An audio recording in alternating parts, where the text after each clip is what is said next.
And it's like there's a beehive everywhere. It's like it's that thing on the back of Rand's neck. I know something's coming. Yes. It's that. Do weird I trust tickle. it? I'm not going to be able to wrangle this beast. Ryan, I could not be more thrilled right now. Well, you know how we got to start this. Welcome, ladies and gentlemen. This is Tavern Talk. Let's open the door.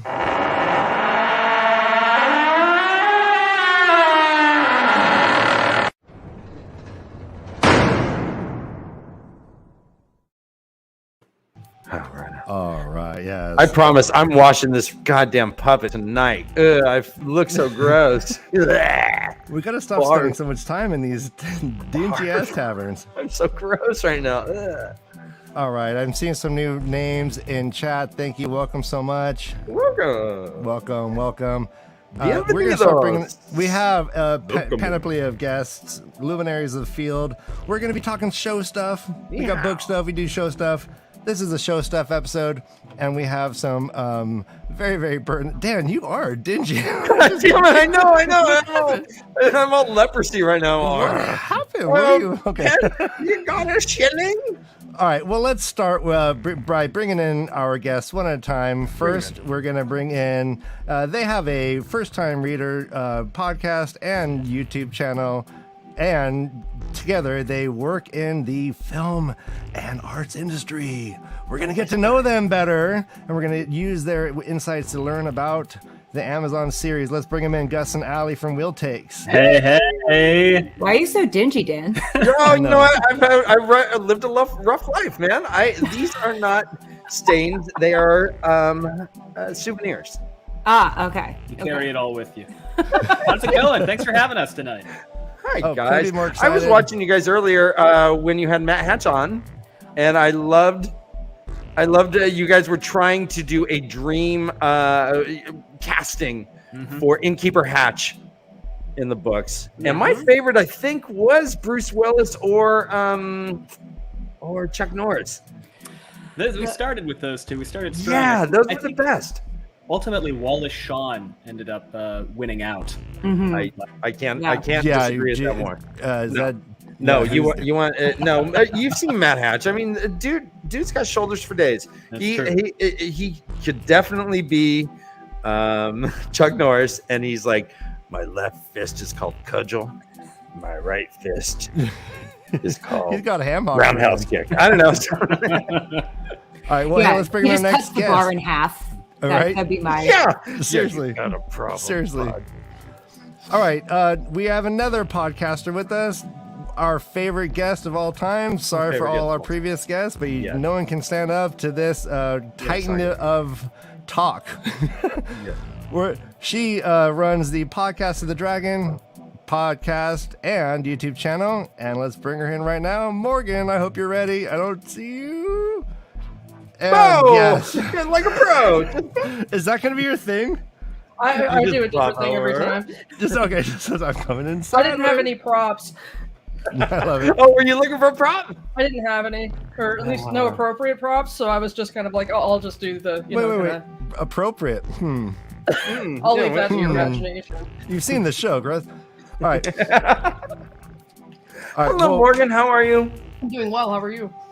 I'm fine. I was revisiting your first impressions of season 1, and I was charmed by the whole thing because I was like doing stuff like as it was on, and I would just hear or I'd hear that's fucking rad or something like that. And I'm like turn around to see what was fucking rad.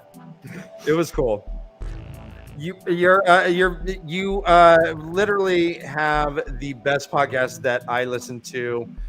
It is the deepest literary discussion, character development, and hey, go ahead and hide. Go ahead. You can hide now. But you are my favorite, and I am so glad that you are on again. You're always my favorite guest. So welcome, Morgan. Well, thank you. I'm glad to come back. Yeah. Well, hey, we now may have a new favorite guest. Everyone, I can't wait to introduce you to our new friend. He is an actor working in Hollywood. He lives in Hollywood. Weird, right? Am I right? The second O. That's for sure. Anyways, let's take a look at some of his work, and then let's get to know him. His name is Jansen Lashley-Haynes. Wait, you were right. Haynes, sorry. That's right. It's so long I got cut off. All right, Jansen Lashley-Haynes. I love that name. Let's get to the name. See him. Gilbert really came through. Put that shit away. She's almost here. Oh, come on. We're just getting started. It's Friday night. Just put the crap away, all right? I thought we were going out tonight. Look at this mountain of cocaine. I can't do this all by myself. New plan. Strip club. Not tonight. Well, do you think she'll give you a blowjob in the parking lot again? She's not that type of girl. This man has been working his ass off. He deserves a boys' night out. You're on the sideline tonight. Deal with it. The only reason she likes this guy is because of the tricks I taught him. Remember that day? One with the thumb in the, Hasn't been paying enough attention lately, has she, Snookums? Well, I hope you called 911, because with this ensemble, you're gonna knock him out. Oh. I can't believe my good luck. Did you seal the deal? Barry? I'm so into dogs, too. Let's say me and you take this bitch for a walk. All right, yeah. You know what, Jansen? I think you could. I think you could have taken care of all that cocaine if you give it enough time. You could have done it. Oh my God, I'd be dead by now, man. Oh, it's wonderful to see you guys. This is so cool. Thank you so much for having me here. Like-minded people are great. Thank you for being on. You, not only being an actor, but are also a huge Wheel of Time fan. Self-proclaimed biggest. Yes, I love it. Well, give us a little bit of your background into how you got into the books, etc. Well, this is crazy, but I was just telling this to someone. I had never read any fantasy before in my life, with the exception of The Hobbit. So back in '89, I got in a little bit of trouble. My mom grounded me. She liked to go to garage sales, so I looked in a huge box of books. I was a big fan of Michael Jordan, so I saw big words, Jordan. I picked up that book and I read it, and it happened to be The Great Hunt. And at the time I finished it, I thought it was awesome. I was like, well, that was a really good book. I didn't really know that it was a full series. So 4 years later, I'm in a library and I see Jordan again, and I was like, wait a second, I read this book. And I read The Eye of the World, and that was it. I was sold.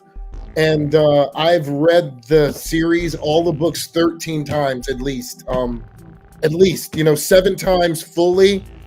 I've read probably, I would say, the final book a couple more times. And I also, which is my favorite, I love The Dragon Reborn for some reason. So I've read that a whole lot. And I've listened to it at least 15 or 16 times.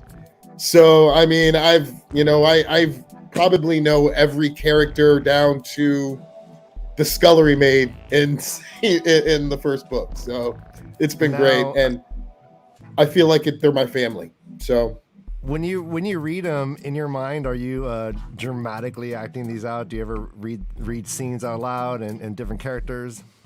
Only the bad guys. Nice. Because they have the highest stakes.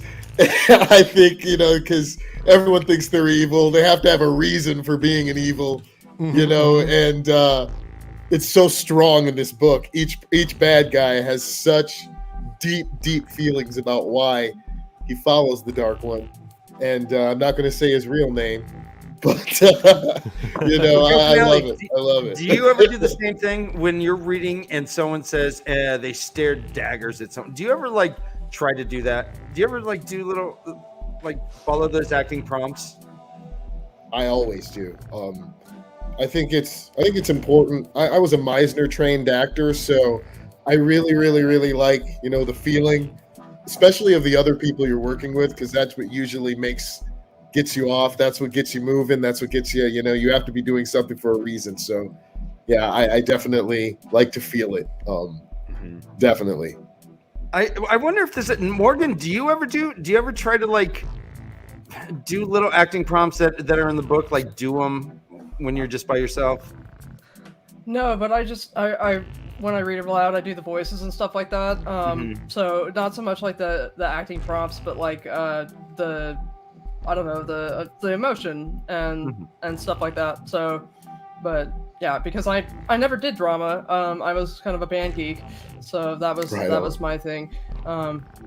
So yeah, that was I've kind of with the show have learned a lot more about kind of this aspect of like why people write stuff for screen the way that they do, and it's been really interesting to kind of analyze why they're doing what they're doing and the way that they're doing it, which is awesome. Kind of, it's been really awesome. I've been really enjoying the adaptation. So.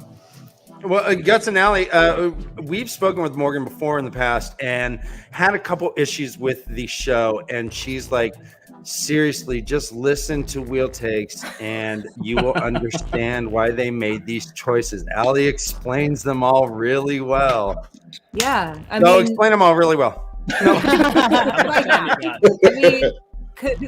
Famously, one of our podcast episodes is 7 hours long. Yeah. Now that's unusual, but and you don't have to listen to it all one sitting. But I am a screenwriter, but I also work in creative development. So basically, helping writers take their projects from page to screen and everything that happens in between that. So packaging actors, all that stuff. So Jansen, if you ever want to do a general, let me know. But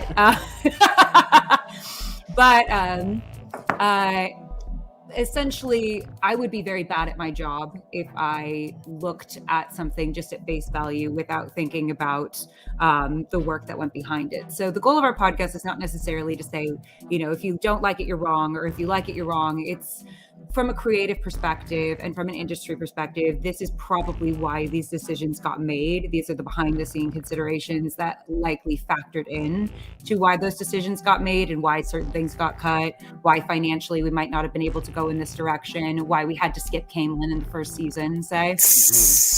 I know, but there were reasons. And so I'm always happy to kind of give that perspective from the business side of things. And I think that's a very cool, something that doesn't always translate all the time if you're not inundated with it day in and day out. I can appreciate that for sure. I worked in concrete and masonry, and I look at brick stuff all the time. I mean, it's hard not to, Yeah, that's a shitty line. Once you know stuff, once you are in that inside baseball, it's very hard to look at TV and film the same way. Tough to turn that off. Yeah, you know what goes into the sausage. Well, Gus literally will sit there and I'll pause a TV show and I'm like, okay, the inciting incident just happened. I bet we're 10 minutes in, and I'll pause. Well, that's for an hour long. I've heard that Tarvalon, what we're seeing from the White Tower is a 3D printing.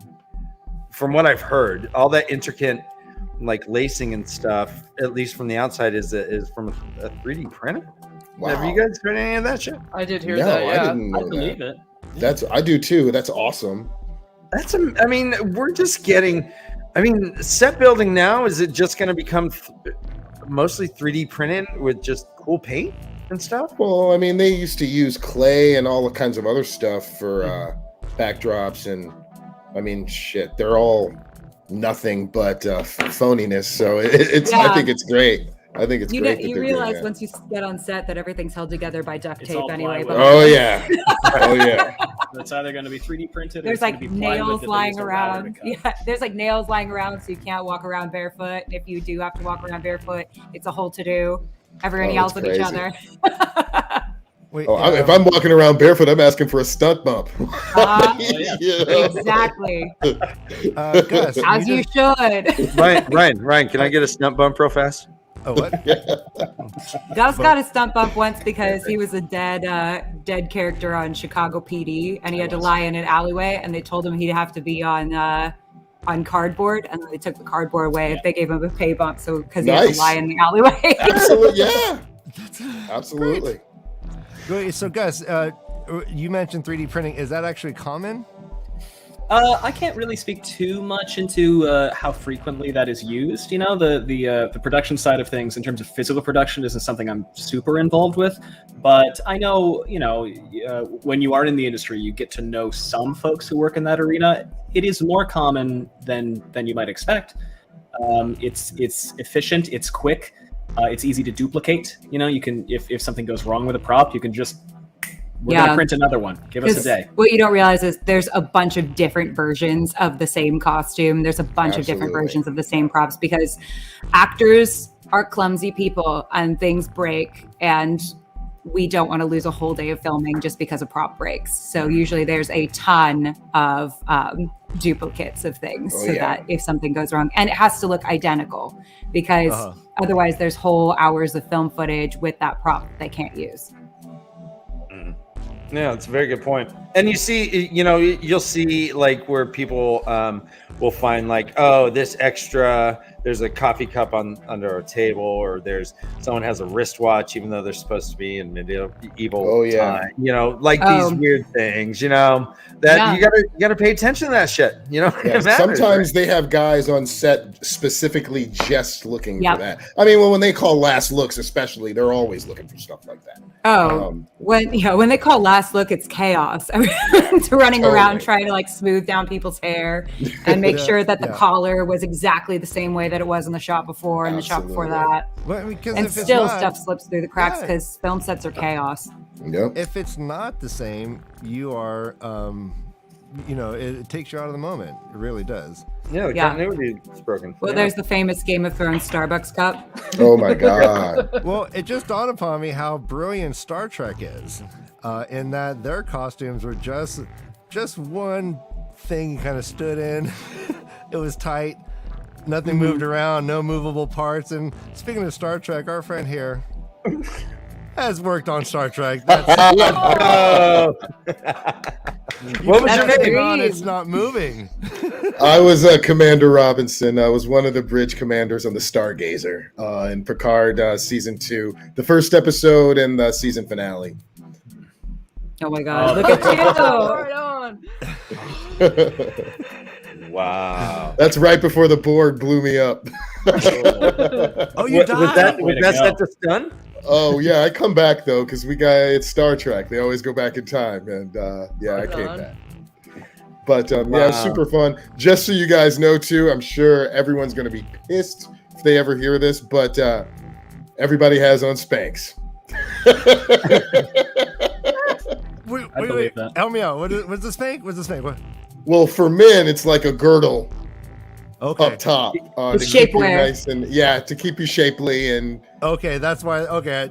They're just no extra rolls or you had a big burrito that day. Yeah. Everything in a little bit. I was gonna ask about costumes. Like on one level, do you have to have like different sizes if you're like feeling like water weighty, or if you're coming in? Well, see, I had two made were two, and they're all custom made right at the tailor on set. So like weeks before you even film. So it's they had two. I offered like $1,000 to take mine home. I was like, dude, I can get 1,000 like every time I go to a Star Trek convention with my, Seriously. I was like, but they were like, no, they don't. They had the pendants, they were under lock and key in a safe. It was crazy, and they were made of real gold and silver too. That thing right there. It was the communicator. I care about you. Yep, yeah, because that's such an easy thing to take, and then you have. And it even says an official Star Trek prop with the phasers and everything, because they know how they're going to sell them later for like just tons of money. Wow. Especially, I wanted to keep mine so bad, but heck no. Jansen. What did you keep? You can tell me. What did you the only thing that I got to keep were the socks. Do you keep the socks? Yeah, I got the socks. Please, socks. And they say Star Trek on them though. Yes, like Star on one foot and Chuck on the other. No, they both say Star that'd Trek. been more boss. Official Starfleet issue. Yeah, it was pretty cool. I kept those. And the only reason I kept those, I wore them home accidentally, and that was the only reason I kept them. So go ahead and what is craft services? We hear craft services all the time. Allie, Jansen, how awesome is it? I don't eat processed foods. Every single craft services is usually different. Yeah. So, there's probably in LA alone, there's probably 10,000 craft service companies. Because every set every day is using one. Yep. And they're shooting anywhere from 500 to 900 locations every day in Los Angeles and or the surrounding area. It's depending on where you're at, craft services can be awesome. And if you're, it depends on the budget. Like if you're working for, if Denzel or George Clooney's the star of your show, you're having steak for dinner, Yeah, your craft services is lit. But if you're an extra, you're gonna get chips and a cold sandwich. Yeah. If you're or even worse is background. Mm-hmm. The background actors get treated. If you ever want to know what it's like to be black in the 50s, just go do background for a year. I swear to you. No, there's even signs that say you cannot use the bathroom here. You can only eat the food here. You can only sit here. Tent. You get shoved in a tent, and then they pull you out when they need you. If they need you. And I did years of background. Years. Oh yeah. So do we. Years. Is that why the fury in your eyes is coming out? All that background work? No, I'm supposed to be scared out of my mind because of who's shooting at me. You got to watch the show. It's awesome. Now, you what actor or famous actor were you? You mentioned on the phone earlier you were with. Who were you working alongside? I got to work with Patrick Stewart every day for almost a month. So you ate steak? And he was. Yeah, we had steak. Steak. It was $100 million an episode. What? Yeah, it was something crazy like that. It was something nuts. It was insane. And we used to get all Google about how much Will Time spent. It was it was awesome. Just to be able, because this is a guy that I watched for years of my life, flying through space. And just awesome, of pure awesomeness. And I was like, what if I met that guy one day? And the first thing he said to me, ever, he sat next to me, he sat down and said, "Oh my God, we have the same barber." Yes. So it was pretty cool. I just cracked up. He was the first one on set and the last one to leave, even being in his 80s. He's like Kobe. Yeah, he's the Cody. He's a hardworking guy. He filmed season 2 and 3 consecutively. Wow. On that show because of how old he is, and then he went on to do Marvel and some other things. I heard that he's doing a new film or some kind of project with Sir Ian McKellen, and I know they're very good friends. Oh yeah. And they've worked together before. But aren't they redoing Chariots of Fire? They're doing long distance racing. He and Ian McKellen are adorable online together. They seem like they just have the biggest bromance. They're always just wearing cool scarves and stuff. They're looking like the hippest old dudes ever. I don't know. Well, they're also Brits, and for them, getting knighted was way, way more important than winning an Academy Award, or anything like that. That's immortality for them.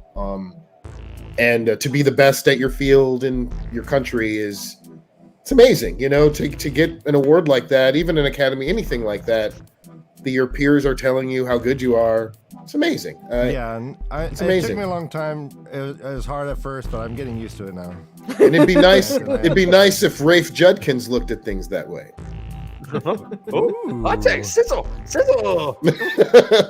And I think that he is a prisoner of his circumstance and COVID and money right now. And I think that we're going to see some new things in the next season. Well, let's great segue, Jansen, my man.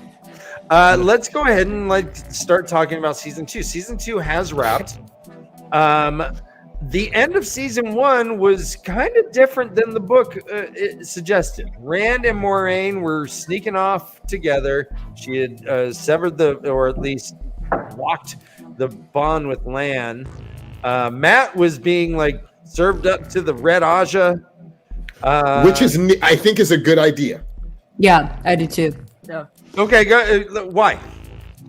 Because in the book, Matt got, I guess you could call it a medical procedure done twice. Mm-hmm. And it was the second one that made him start thinking, why am I getting so fucking lucky? Did they do something to me? Yes. What did they do to me? You're absolutely correct. Yeah. And I think that they need to do this so that happens. Yeah, I agree. And I think partially some of the Barney Harris stuff, the part of the reason why we didn't see so much of him was because the actor left the show. So they had to find something to do with that character. But at the same time, when we talk about Eye of the World, when I first read Eye of the World, I was not... I will pretty much read anything. I have to be very genre agnostic for my job because we are a genre agnostic company. So I will read really anything. And we read something where a green man showed up and all of this random fighting happened, but all of everyone who wasn't Rand got knocked out in about the first 10 seconds of the fight. They have this big kind of battle in the sky. And then, the tree crushes one of them, and I think Moraine ganks the other one. No, the other one blows himself up. Right, he blows himself up, and then we kind of go. And having no, we messed up here. Rand killed Agenor. I thought Agenor burned himself out fighting. No, Rand killed him. Because remember, I quote him. Right when he met them coming up from the Eye of the World, he said, "But he's gone. I burned him with the." Oh shit. Okay. Here's a couple of my thoughts about this for TV. I think that we needed to find a way to make the baddies in the TV show more dangerous than we did in the books, right? That's why we amped up the White Cloaks. That's why we're amping up the Red Aja. That's why we would have to then ramp up the Forsaken. If Rand is able to gank one right off the bat, it sort of lowers their threat level a little bit. Plus, having 13 actors is just financially a toughie. And introducing 13 different characters to an audience of people like my mother, who thought Layla was the Dragon Reborn until she died. Like, truly, yes. No, the funniest thing about my mom was that she legitimately was like, it's the strong girl. And then when she got killed, she was like, wow, they killed a main character that quickly. It's like, she couldn't believe it. She couldn't believe it. But for people like my mom, who call them Braid and Bigger Braid, right? We have to pare down the characters a little bit and introduce them in a slower way. And we have to give them an ending that's just a little bit clearer in terms of the trajectory of the show, right? Semester shows up and then kind of never comes back again. So far, for me as a character. Right. He comes back once in a flashback. He died. Right, exactly. Yeah. So who cares about the Green Man? That's my take. And my thought process was, well, I think that there should be a climax, some kind of battle at the Eye of the World in which the Forsaken get let out. And I think that is where they're going with it. There are 8 cracks in the seal now. 8 cracks in the seal. So how many Forsaken do you think we're going to see? 8. Well, there were 8 statues. 8 idols. 8? Yeah. Okay. Yeah, so I think we're going to see 8, which is still a lot. That's actually a lot more than I was expecting. Me too.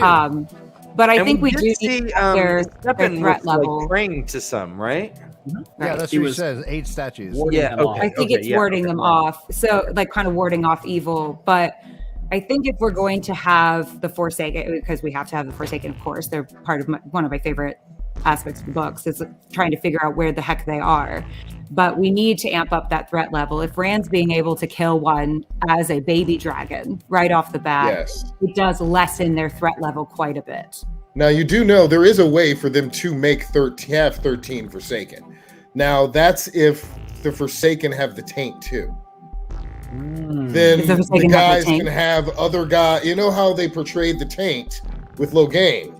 Yeah. As being 2 different people on either side of him. Oh, yeah. They're going to do this. That's how they're going to do it with Rand. They've got to with Luce Theron. So they could do it that way with some of the men, possibly.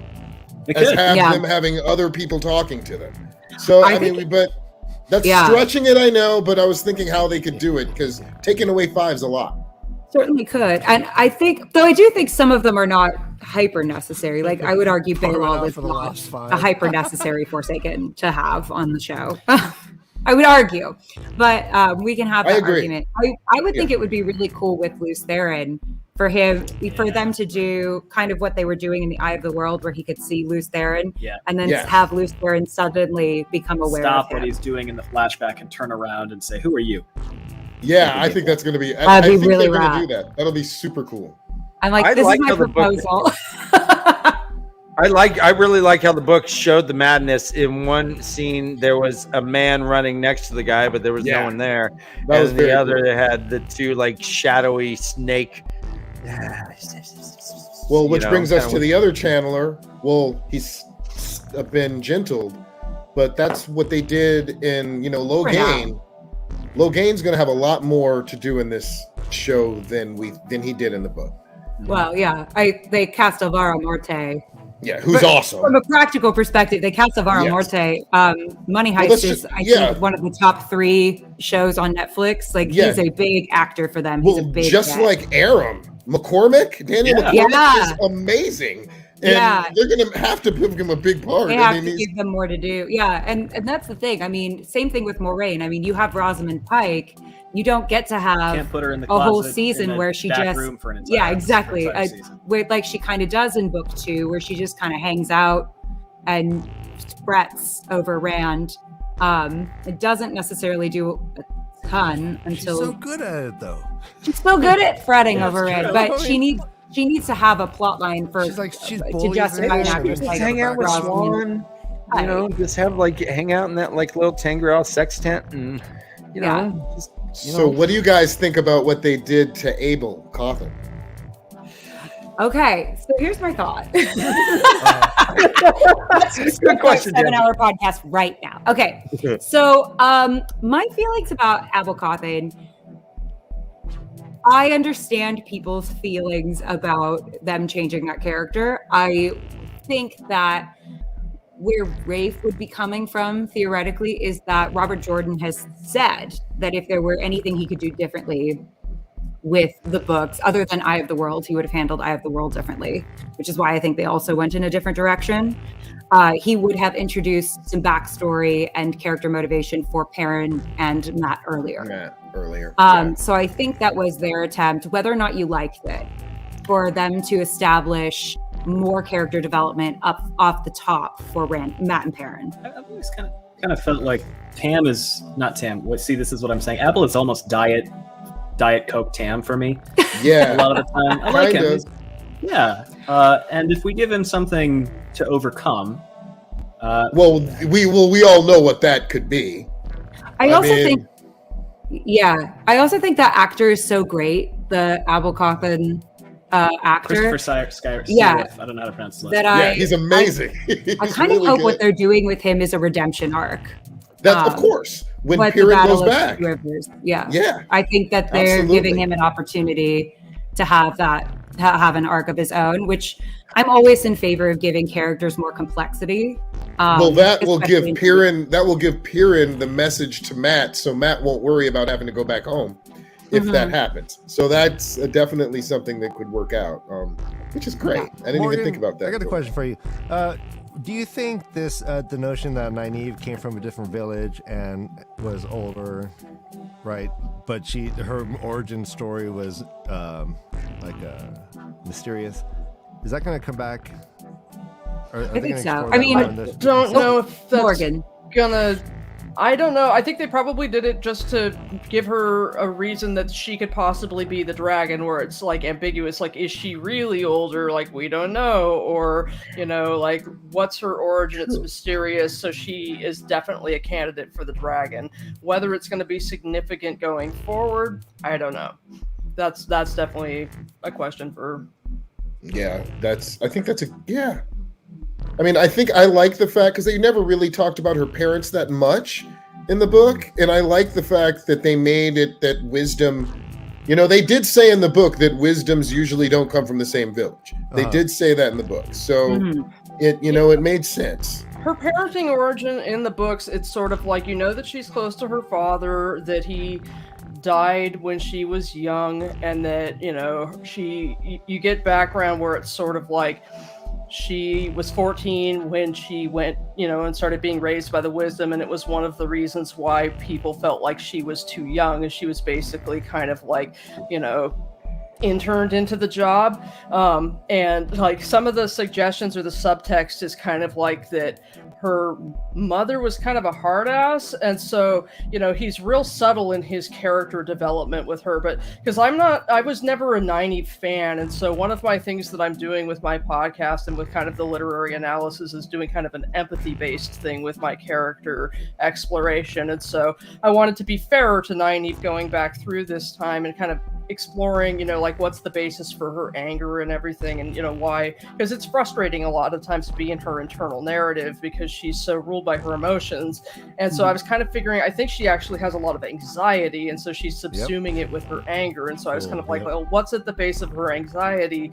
And if you read between the lines, there's little clues sprinkled in there that her mom was kind of like hypercritical, and he only drops in tiny little bits, but that's one of the things that makes his writing so brilliant, that if you go back and look, you'll see that he'll put these little pieces in there. And so I feel like it wasn't necessary for her character development. They wanted to make the dragon a mystery, and it does give an easy, just like, here's a real easy reason for her to be sad and traumatized, as opposed to something more complex and subtle behind all of her anger and anxiety. So May I piggyback that and present two other potential reasons why I think they delved into that? I think, yes, definitely.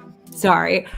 Definitely, I think it's partially to enhance the mystery surrounding the Dragon Reborn, because when you hear that Rand is a mysterious baby from a mysterious place, you go, well, it's that kid. I mean, other than the fact that he's the narrator. But I also think what I really liked about it is it did two things to me. It avoided, when they cast Zoe as Nynaeve, there is this consideration where you have to be very intentional with not making her an angry Black woman character. You have to really give that character depth then when it comes to the cause of her anger and how that anger is displayed. And I think they walked that tightrope very well. And Zoe's a phenomenal Nynaeve. I think that that was pretty much perfect casting. I mean, it was perfect casting in my view. But there is that consideration to be made. And then in addition to that, what I liked about it too is in the books, Lan and Nynaeve, I think because of Rand's limited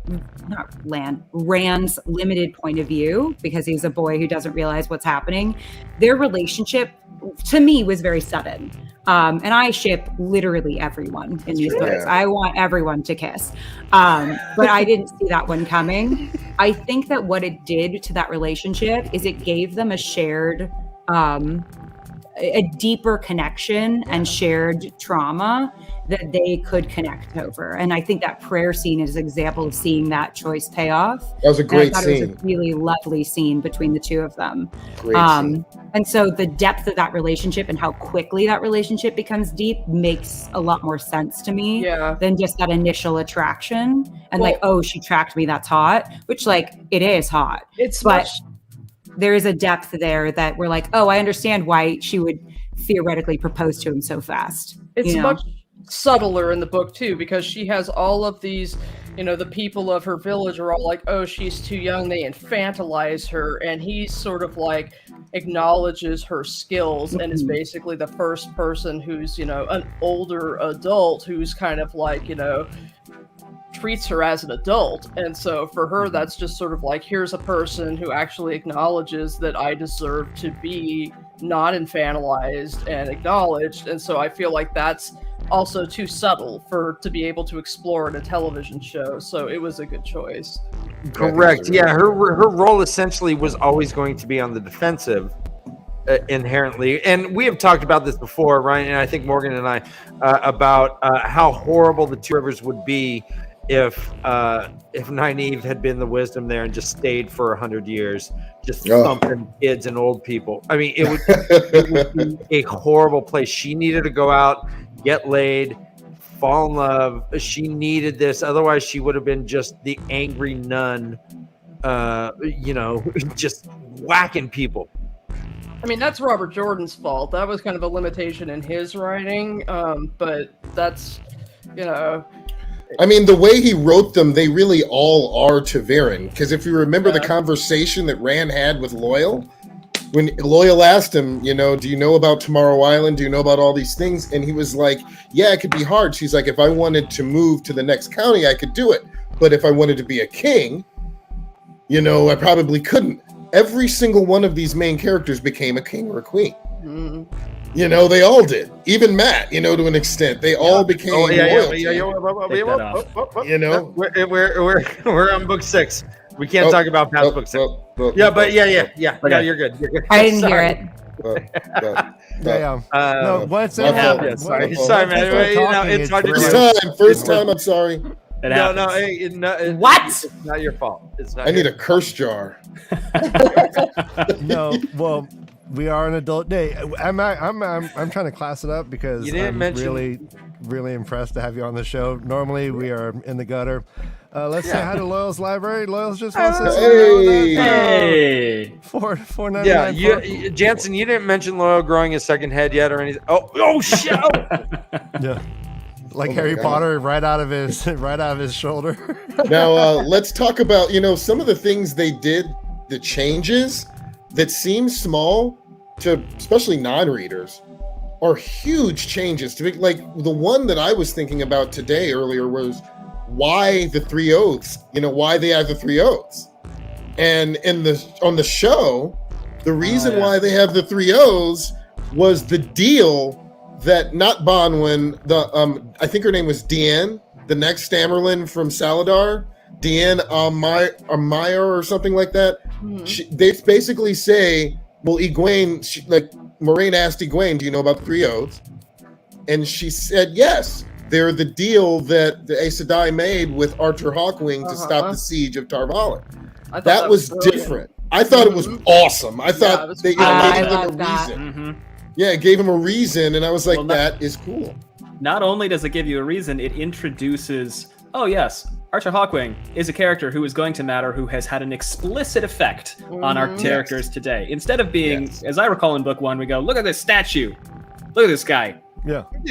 Yeah. There he is. I personally want Idris Elba to play Hawkwing, but that's just me. I think he'd be sick. I think he'd be the perfect Hawkwing. Yes. I think you would be a fantastic Hawkwing. Oh no, man! See, I'm not that man, dude. Some of these guys who are in this show have the greatest credits on earth, and in fact, I want to go to England and even get into Guy Robertson's class. You know, he's the guy who's playing Uno, and his wife is playing. Guy Roberts. Guy Roberts, yeah. Mm-hmm. Oh yeah, we took that class. We went to Prague. We took the class. Yeah, we did awesome? the whole. It's freaking awesome! Oh my god, I'm so jealous. We know Guy. Very cool. I'm so jealous. We know Guy. Yeah. We knew Uno, and he uses he says all the curses too, which is great. I love it. I love it. He's such a Wheel of Time fan too. He's so psyched to be on the show. It's really adorable. Awesome. Yeah, I'm fairly sure his wife is also on the show. We don't know anything. We don't know. He didn't tell us anything. He won't. Just to be very clear. He won't tell us. No. We said, oh, congrats on Jess being on the show. And he went, I don't know what you're talking about. What a soldier. So as someone... Oh, go ahead. Sorry. Oh, no. I was going to ask you guys. So what are some other changes you guys... Oh, well, I was just going to say, as someone who doesn't, or didn't, I'm starting to learn things, doesn't know really anything about, screenwriting or anything. I was just impressed as far as the writing choices that they made, because I was just kind of thinking, how are you going to take so much material? Obviously, you're going to have to cut, and make a story and convey in ways, because so many things that get dropped in lore drops or in large little bits. So say, I don't want to spoil things for Allie, but we see. I can always take off the headphones. Okay, so take off for a sec. So we see the cannons on the wall of Falma, and it's sort of okay, that's a huge bit of Matt's story arc, but it's we already know that they have explosive powder, so just have cannons now. And then Can I make a comment about that specific thing? Yeah. Good job, Allie. those live in that space, regardless of filming. So Oh, that is okay.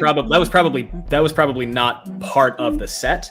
Okay. I read about this. I think it was Geeky Airy was talking about this. Maybe I'm Oh, not sure. okay. Those just Very are cool. there because that's an old Oh, fort. So you don't think they're gonna incorporate them into the actual like scene? They might. I don't think so because in all likelihood they wouldn't use, especially if they were using them as practical effects, they wouldn't use existing what you said. Okay, well then never mind. In that space. But maybe, I don't know. I feel like it would have been smart because as cool as it is to have part of Matt's arc to discover, explosives, it's not 100% necessary. And since they already have explosive powder, just being like, boom, we have cannons, seems like that's just easy to like. Yeah, with Streamline.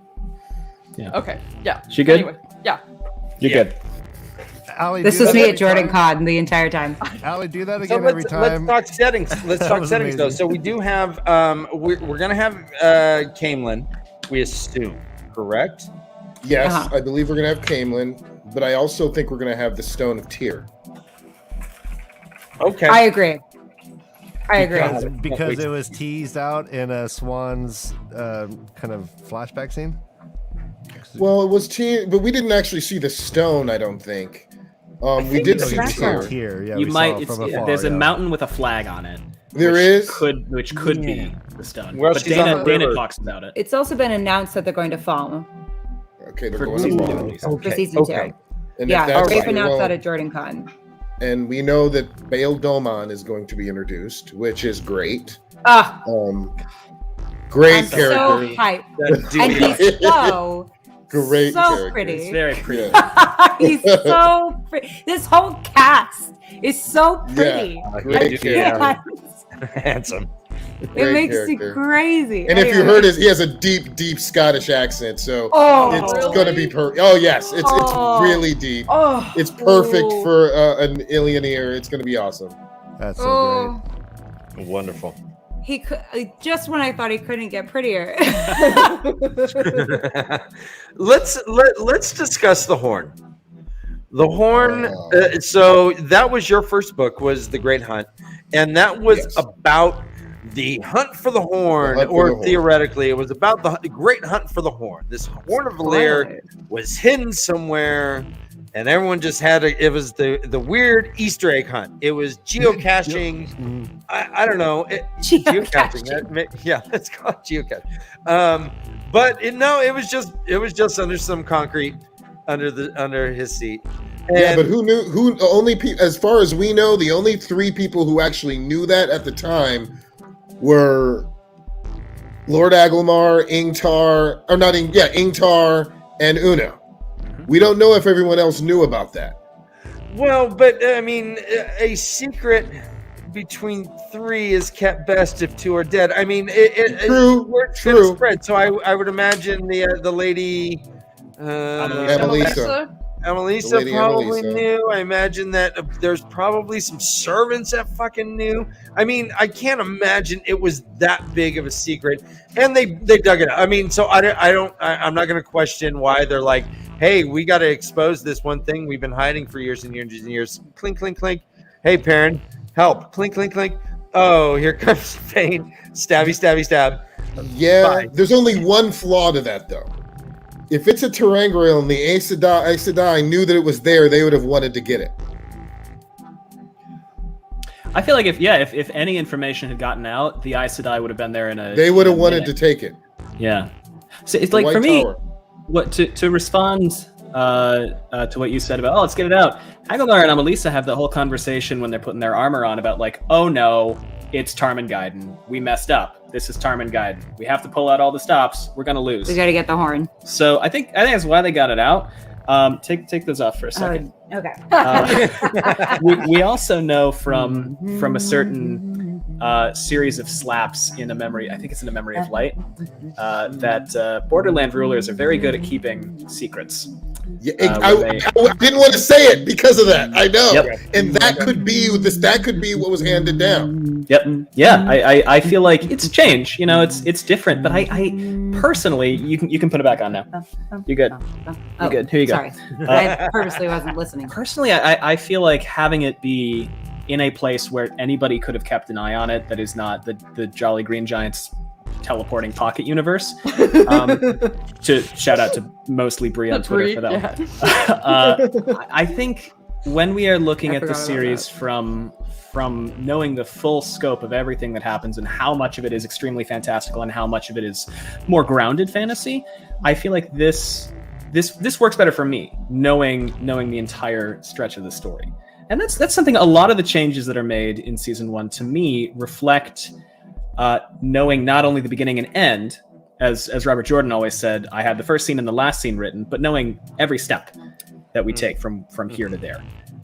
Yeah. That are just reflective of going like, well, we know what we do need to hit, we know what will work with everything else, and we know what might feel kind of strange. I'll also say that I have noticed on the exec side a certain nervousness about the more fantastical elements of any genre of late. Like in the wake of Game of Thrones, everyone is asking for grounded sci-fi, grounded fantasy, grounded this, grounded that. And I think that there are occasions where, and I'm not going to say like the execs are afraid of fantasy, so like don't go around, putting words in people's mouths, but I've noticed a trend where folks are a little bit shyer around the like really, really fantastical elements of something. And so, Jolly Green Giant in the Pocket universe might be a hard sell to certain execs. So I think that could be another reason beyond Robert Jordan wanting to change it. We have to think about the fact that like, even though Rafe Judkins is the showrunner, I agree, Lumen. There's a weird like cyclical relationship between the showrunner, who is afraid of the executives who are afraid of the audience, us being afraid of the showrunner, and what they might do. And there's this weird cyclical thing that goes on. The Great Hunt gets weird. Adelie, the Great Hunt gets weird. The Great Hunt, they go into the Portal Stones. Yep. They do that weird fight at Fama. We have the Shanchin for like. I think there are ways to, but you have to pick your moments. There's a way to earn those moments, I think, in a very clear way, right? And there's a way to make those sci-fi, those like fantasy horror almost, in a way that Semeshta is. Well, first of all, the budget for Semeshta would be substantial. Oh my God. That's why they did the Loyal. That's why they had to do with Loyal what they did. That's why they had to pare down Loyal, because do you want Loyal, or do you want to be this fantastical character in every scene that he's in, or do you want more than 2 scenes of Loyal? Do you want Trolloc effects? Do you want, there's a lot that has to factor into the equation that I think sometimes we don't always think about. So Semeshta budget alone would be intense. Well, I will still hashtag RIP Loyal eyebrows. True. Sure. Iconic. Understood. Can I jump back really quick? There's one thing came up in chat that I want to mention because I've been thinking about it. Is that okay? Yes. Oh no, This is my most favorite episode. This is the best episode we've ever had, Ryan. Yeah. Keep going. Well, if you want to hear more inside baseball about the TV show and why I think decisions got made based on my industry perspective, we'll take podcast. There's a 7-hour episode. Seriously, listen to it. Luke mentioned Pat and Faye knew that the Horn was there, and that's true. And I had a thought about this as I was originally speaking. You're fine. Which is the original cast for those 3 characters. The 2 characters who dug it up was Uno, and they changed the character's name to Yokota because the actor was recast. That was originally Ingtar. And if what we know about Ingtar in book 2 and onward, which is that he's a dark friend. Correct. He being privy to that knowledge means that the gates are blown open for the entirety of the dark side to know that it is there. True.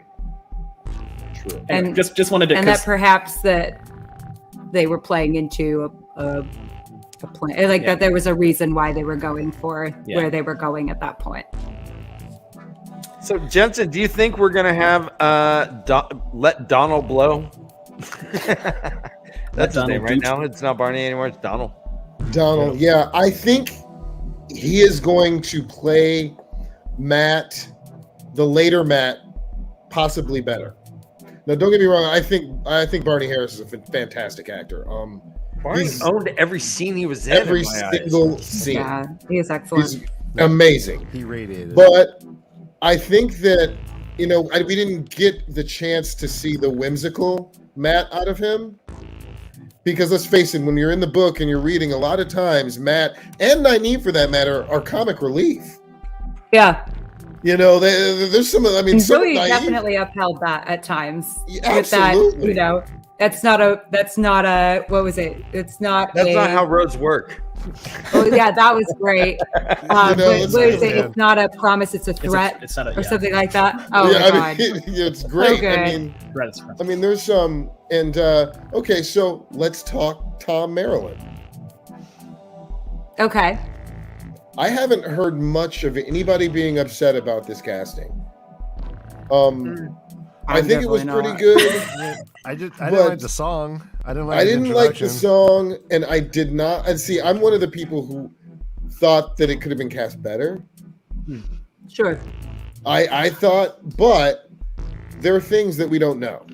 Like we're talking. There's so many things I can't say right now. I can take. I will say that it was. I think he was cast well. I just don't think he was written very well. His introduction, I did not like very much. He's come across not as a Gleeman, but like this Avenger who kind of walks the road burying dead Yeomen. Well, he even said that. He said a man who's the most dangerous man in the world is a man who knows history. Yeah, that's what he said. Even. Give me the patch cloak, man. Give me the patch cloak. Allie, why is there no patch cloak? He had it under. He had it under. He had it under. It's on the inside of the coat. Yeah, he did have it. I hope it's reversible because this is what we think. It was wet up. That too. I hope most things are reversible. I guess maybe not condoms, but yeah. we think reversible. When you look at Tom in the first really 3 books, you have jovial Tom, and then you have I'm gonna settle down and marry this woman Tom, and you have drinking Tom, and then you have depressed alcoholic Tom. Yes, and it's rather a sudden switch. And he shows up for a few for half of book 1, a bit of book 2, and then in book 3 he's a depressed, sad. And then you have Spy Tom. Yes. I think we're skipping straight to depressed, sad Tom. Yes. I think I don't remember. I think we're expediting some of that. We're jumping straight I see what you're saying. Yeah, a rock star who was playing in retirement homes. Yeah. He was big. He was on tour. He had all this everything, and now he's lost what he wanted. And he's a rock star, and he goes to retirement homes, and he plays, and he makes $20. I've also recently come to the conclusion in terms of and. This may be completely wrong. Who knows? Because my thing is too, we're just guessing at where they're going with things, right? But from what, and like maybe we're slightly more educated guess than the average bear, but we're still guessing. But I think they're going to make more recent this Tom Morgaze issue as well, because I think it raises the stakes for that relationship, for where Tom is in his life, for the Elaine Tom relationship. It just raises a lot of stakes to have that be a more recent breakup and very contentious breakup. His relationship with Elida, his relationship with Moraine, his his hatred toward the Aes Sedai. All of those things, I think if they happened more recently, the stakes get raised. A lot. Do you think we're going to see Gabriel? No. I think that Robin is one of the ones that they cut. Robin is one of the ones that they cut. I wouldn't necessarily be surprised if there was something going on. Samael and Robin together. Yeah, I would Samael and Robin potentially. Rand is jumping back and forth between 2 cities. Yeah. Why can't he? Why can't Bilal is in Tyr.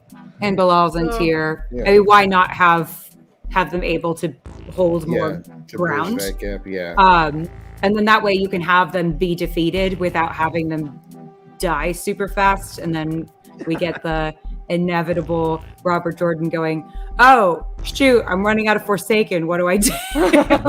moment, which you can feel happening in the books, even though I don't know for sure that he's What? Sorry, Morgan. Oh no! So you made a great point when you were talking about Tom after the episode, where you said that you felt like it was perfectly true to character that, and a shitty little village like Green Spring, it would be totally true to character that Tom would just dial it in and go in and just play a half-ass song at a drunken bar full of minors, which I thought was a great point. Personally, I really like how they did Tom, because I don't know that I find his character necessarily problematic in the story, but I don't like the Gleeman's Cloak. I think it's kind of silly. I find that his spindly old man acrobat thing, I don't know how somebody's in their 60s and does backflips. I'm in my 40s, and it's like I started stretching enough that I no longer have to strategically roll over in bed, but it's just kind of like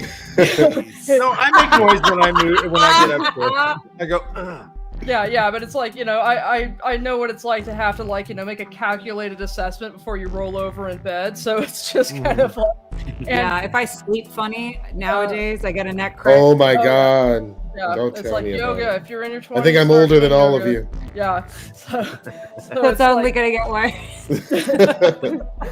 But it's just kind of like, and because Tom is a multi-layered character, and I feel like you have to, especially if you have a limited amount of episodes, you have to trim things down. So like when Zoe said that she was playing Nynaeve, she was just like, she's so confident. Well, really, she's not. She's absolutely the opposite of confident.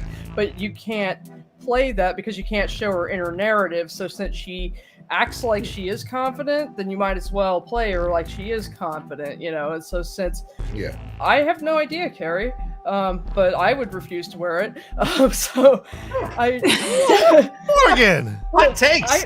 I think I'm with Morgan. I think his coat was awesome, since Tom has so much to go for him, and since he's what I call an elite secondary character. There are so many tiers of characters. You have your main characters, which is Rand, Matt, Perrin, and Egwene, since they all have, the double-digit percentage POVs. And then you have what I call your secondary main characters, which is like, Elaine, Min, Lon, all of those. And then you have like your elite secondary characters, which, I consider Tom like an elite secondary character, but he's just not going to get enough development in the story to be able to show everything that he is, because he is such a complicated character. So I feel like they think, what is the most important things we need to show about Tom? And it's like, he's a badass, he's intelligent, he's, I think they just took what was the most important stuff that we needed to know about him and showed us that. It's like oh, go ahead. Oh, no, you finish your thought. I'm sorry. Oh, it's like, so he's useful for giving us information. So it's like he gave us a whole bunch of information about the Aiel, it's like he did useful for being able to, kill people and be there in a tight situation. He's cool because, he's not as cool in the story as he could be, but he is at the same time. So it's just sort of like, and I don't know if him being younger is going to make his relationship with Elaine less creepy, but it's borderline creepy in the book. It's like I'm in the middle of an episode about Elaine and the whole Tanchico plotline right now, and it's just sort of like, I just don't care for how he wrote the relationship between her and Tom, and it's like, it could have been written better, and it could have been written in a totally great way, but he just didn't do it well. And so I don't know if them making him younger, or if, like you said, if it was a more recent break between him and Morghese, where she already has a very established relationship with him, might make it less creepy. So I don't know. If he's already stepdad Tom. Yeah. Oh, yeah. And then that's an interesting, complicated relationship. Like, so you and my mom broke up. How are we? Where's I think the that's couch? an interesting relationship to play with potentially. And Makes fun of me. TV is relationships. Yeah, rather than like someone brought. Oh, sorry, Morgan. Rather than I just got white girl wasted and remembered you, and then it's all weird and awkward, and then tug your mustache. Though, granted, if they don't make Elaine get wasted at least once, totally, I will be mad because wasted. it is one of the funniest moments in the entire. It's great, and Elaine is one of my favorite characters, so it's just kind of like I want them to explore her nuance. I want them to get, all of that kind of stuff, and I want them to do the relationship between her and Tom better. And so it's just kind of like, and that's one of the things I love so much about the show, is that, like, is it perfect? No. But there's so much potential for them, especially when it comes to relationships, to do things better. And so that's what I'm looking forward to. Yeah. Yeah. Let me ask you if this is a valid criticism, though. So with Tom, let me be clear. Every criticism is valid. We are not all monoliths. All right. We can all have our feelings. Yes. It's how you express them that is either appropriate or not. you know what? Very well said, and I'll try to do so respectfully and with humility. I felt that when we got Tom, it was a world shift. Before we had this like peasant type, very European type thing, and suddenly we got shifted to like an Old West saloon. When Tom's boot clicked on the stage, I could almost hear.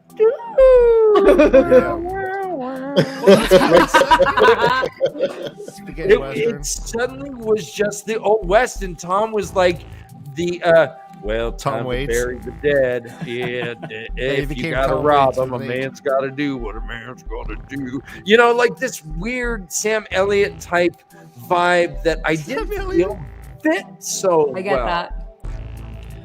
I hear you. I think that the shifting vibes is true to the story, though, especially when we think of the two rivers being, for all intents and purposes, it's a backwater farm country, right? People from outside of the two rivers talk about it, and they go like, they have great tobacco, and they have sheep, and they talk kind of funny, and I don't really believe, they're all kind of dumb. It's really kind of like the very prejudiced opinion that a lot of people give of the two rivers. So for me to go from, as you're describing it, this peasanty sort of pastoral, middle of nowhere thing, into this world is bigger, perhaps a lot bigger, and a lot more complicated than we think. In the episode that is called A Place of Safety, right, where ironically nobody is safe. Nobody's safe. That discomfort and almost defamiliarization, sort of these known tropes. Because you're talking about a Western. If we enter into a Western, I can go, oh, it's a Western, I'm comfy. If we go into a Western from the Shire, as is Bree, right? Bree in Lord of the Rings, there are parts of it that feel almost like this is a Western town at night. It's a raucous inn, and it's people getting in fights and all this other stuff. It serves, I think, to throw us out of our comfort zone from where we were. And I think you're right. I think it is jarring. It is a tonal shift. For me personally, it works. To me, it felt like Strider. Yeah. All of a sudden. Which to me, I was like, oh, is that kind of almost a throwback? You know, we've got this guy who's kind of gruffer around the edges. Yeah. He felt very Aragorn to me in that moment. But I also think I agree with you. But that's not the Tom I had in my head necessarily. Yes. Totally. I think going around righting wrongs. Yeah, I think the other thing about Tom. Oh, I'm sorry. No, real quick. I also I don't want to take too much time on this, but if we all like closed our eyes and envision, imagine like Rand is like walking around a corner and you hear a man saying, "I could tell you about ages have never come before and ages yet to come. I could tell you about Mosk and Merg and all that," and you're like, what's happening? Like, imagine if that was how we got to meet Tom, because you don't just meet the man, you meet the idea that this is way bigger than you can imagine. Not just like a total shift, but like this is not an info dump. It's like the classic Robert Jordan, boom, what the F? And you don't know until many, many books later. But I wish we got more. That was for me, I wish that happened. Sure. But if you had to sing or do something, I wish you was just kind of like high chanting something cool. Like, something like that, yeah. Yeah. Even like some of the older stories, even like Anna the Wise Counselor. Yeah, use that as an opportunity to get one of those world building stories in, because it was kind of a long song. Yeah, I mean, the song did have. Wasn't it about Menetheren obliquely? It's about Lews Therin. Or Lews Therin. Okay, yeah. Yeah, and I mean, they could theoretically have gone a little more oblique, or a little more overt, and have launched into the story of Lews Therin and given us that way, and then we would have hit a similar beat, but something that was more overt. I think from the exec side, because we're the bad guys in every book. Anyway, but no one like. I think that there might have been a couple considerations that had come up.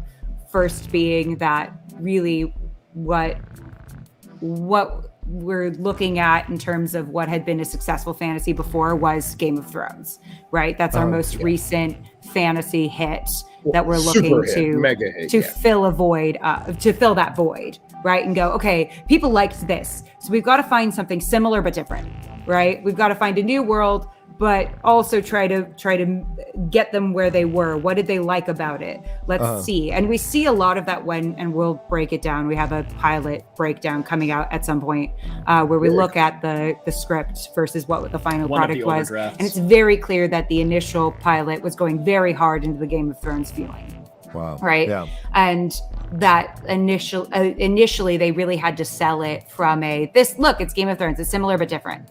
And then they dialed that back to closer to what the initial tone of Wheel of Time is. But I think they still had to go edgier with a lot of the choices that they made than maybe the books would have been. And I think, if we had gotten closer to where like Lord of the Rings was the most recent hit in terms of a fantasy, we would see a different version of Wheel of Time. But we're looking to attract I say we like I'm working on the show. I'm not fucking working on the show. I love it. But Ellie, we're looking to attract the people that we've lost this Game of Thrones audience. How do we get them back? Let me challenge just the overall premise, though. So when you have, and this will be the last negative thing I say, hopefully. You could say whatever you want. I don't necessarily disagree with the criticism. I'm not trying to harp on things, though. That's not my bag. But when you have adaptations from fantasy series that we've had traditionally, they have been pretty book to screen faithful. We have the Lord of the Rings is pretty book to screen faithful. We have Harry Potter, book to screen pretty damn faithful. We have Game of Thrones up until season 5, pretty dang faithful. And then once they went past what George R. R. Martin had done, that's when things started to take a shit show. And fuck everything up. Wheel of Time has not been they're going into uncharted territory in a epic fantasy series that has proven to be successful. And so like these choices, I understand that they're made. I understand it, but gosh, when we look at other fantasy series, these decisions aren't made, and Harry Potter's pretty damn successful. They're able to do it. They're able to take the damn book and put it on the screen. And I'm wondering why you sound like Get Off My Lawn, Dan. That was close. It's close to Get Off My Lawn. Here's the deal. I hear the feelings. I hear the negatives. I hear the disappointment, all those things where you're like, well, why did this happen? And I think what we try to explore is that there is a lot that goes into the creative process that we don't always know, that it can be totally absolutely. There's what a are you pointing? That there are not always, in an ideal world, right? We give creators free license to do whatever they want to do, and that we get to come out of it with whatever it ends up that they make, right? At the same time, we have a lot of factors that come into the equation. And I would argue that adapting the Wheel of Time is less like adapting, Harry Potter, say, which is a very plot-driven heavy book series. It's very plotty, right? Okay, so you can literally take it and just put it on screen. Yeah. And even still, Game of Thrones, there are things that people are mad get cut. George Martin studied television writing. And as though they were episodes of a television show. I would argue that it is more that Wheel of Time is a more difficult adaptation to do, that it would be like trying to adapt the Silmarillion. Well, the characters alone. There's more characters in this series than anything I've ever read. You guys are talking about the top tier guys, but there's so many even smaller characters that come back. Yeah. Jansen, you've never read the Bible? That's all I have. I'm just kidding. But we're not trying to make the Bible into a movie. We're not trying to make the Bible into a TV show. And my thing is and it was a great piece of fiction. Yeah. And I'm not saying that I necessarily agree with every choice that got made. I'm saying that the challenge for the creators is that they are dealing with the business side of the industry. Yeah. It's all about money, man. And what the business side of the industry is going to turn to them and say is not historically, oh yeah, page to screen adaptations do well. What they're going to say is most recent thing that was successful was Game of Thrones. So how is your thing going to give us that? And that's the challenge. I think John, Morgan, what you?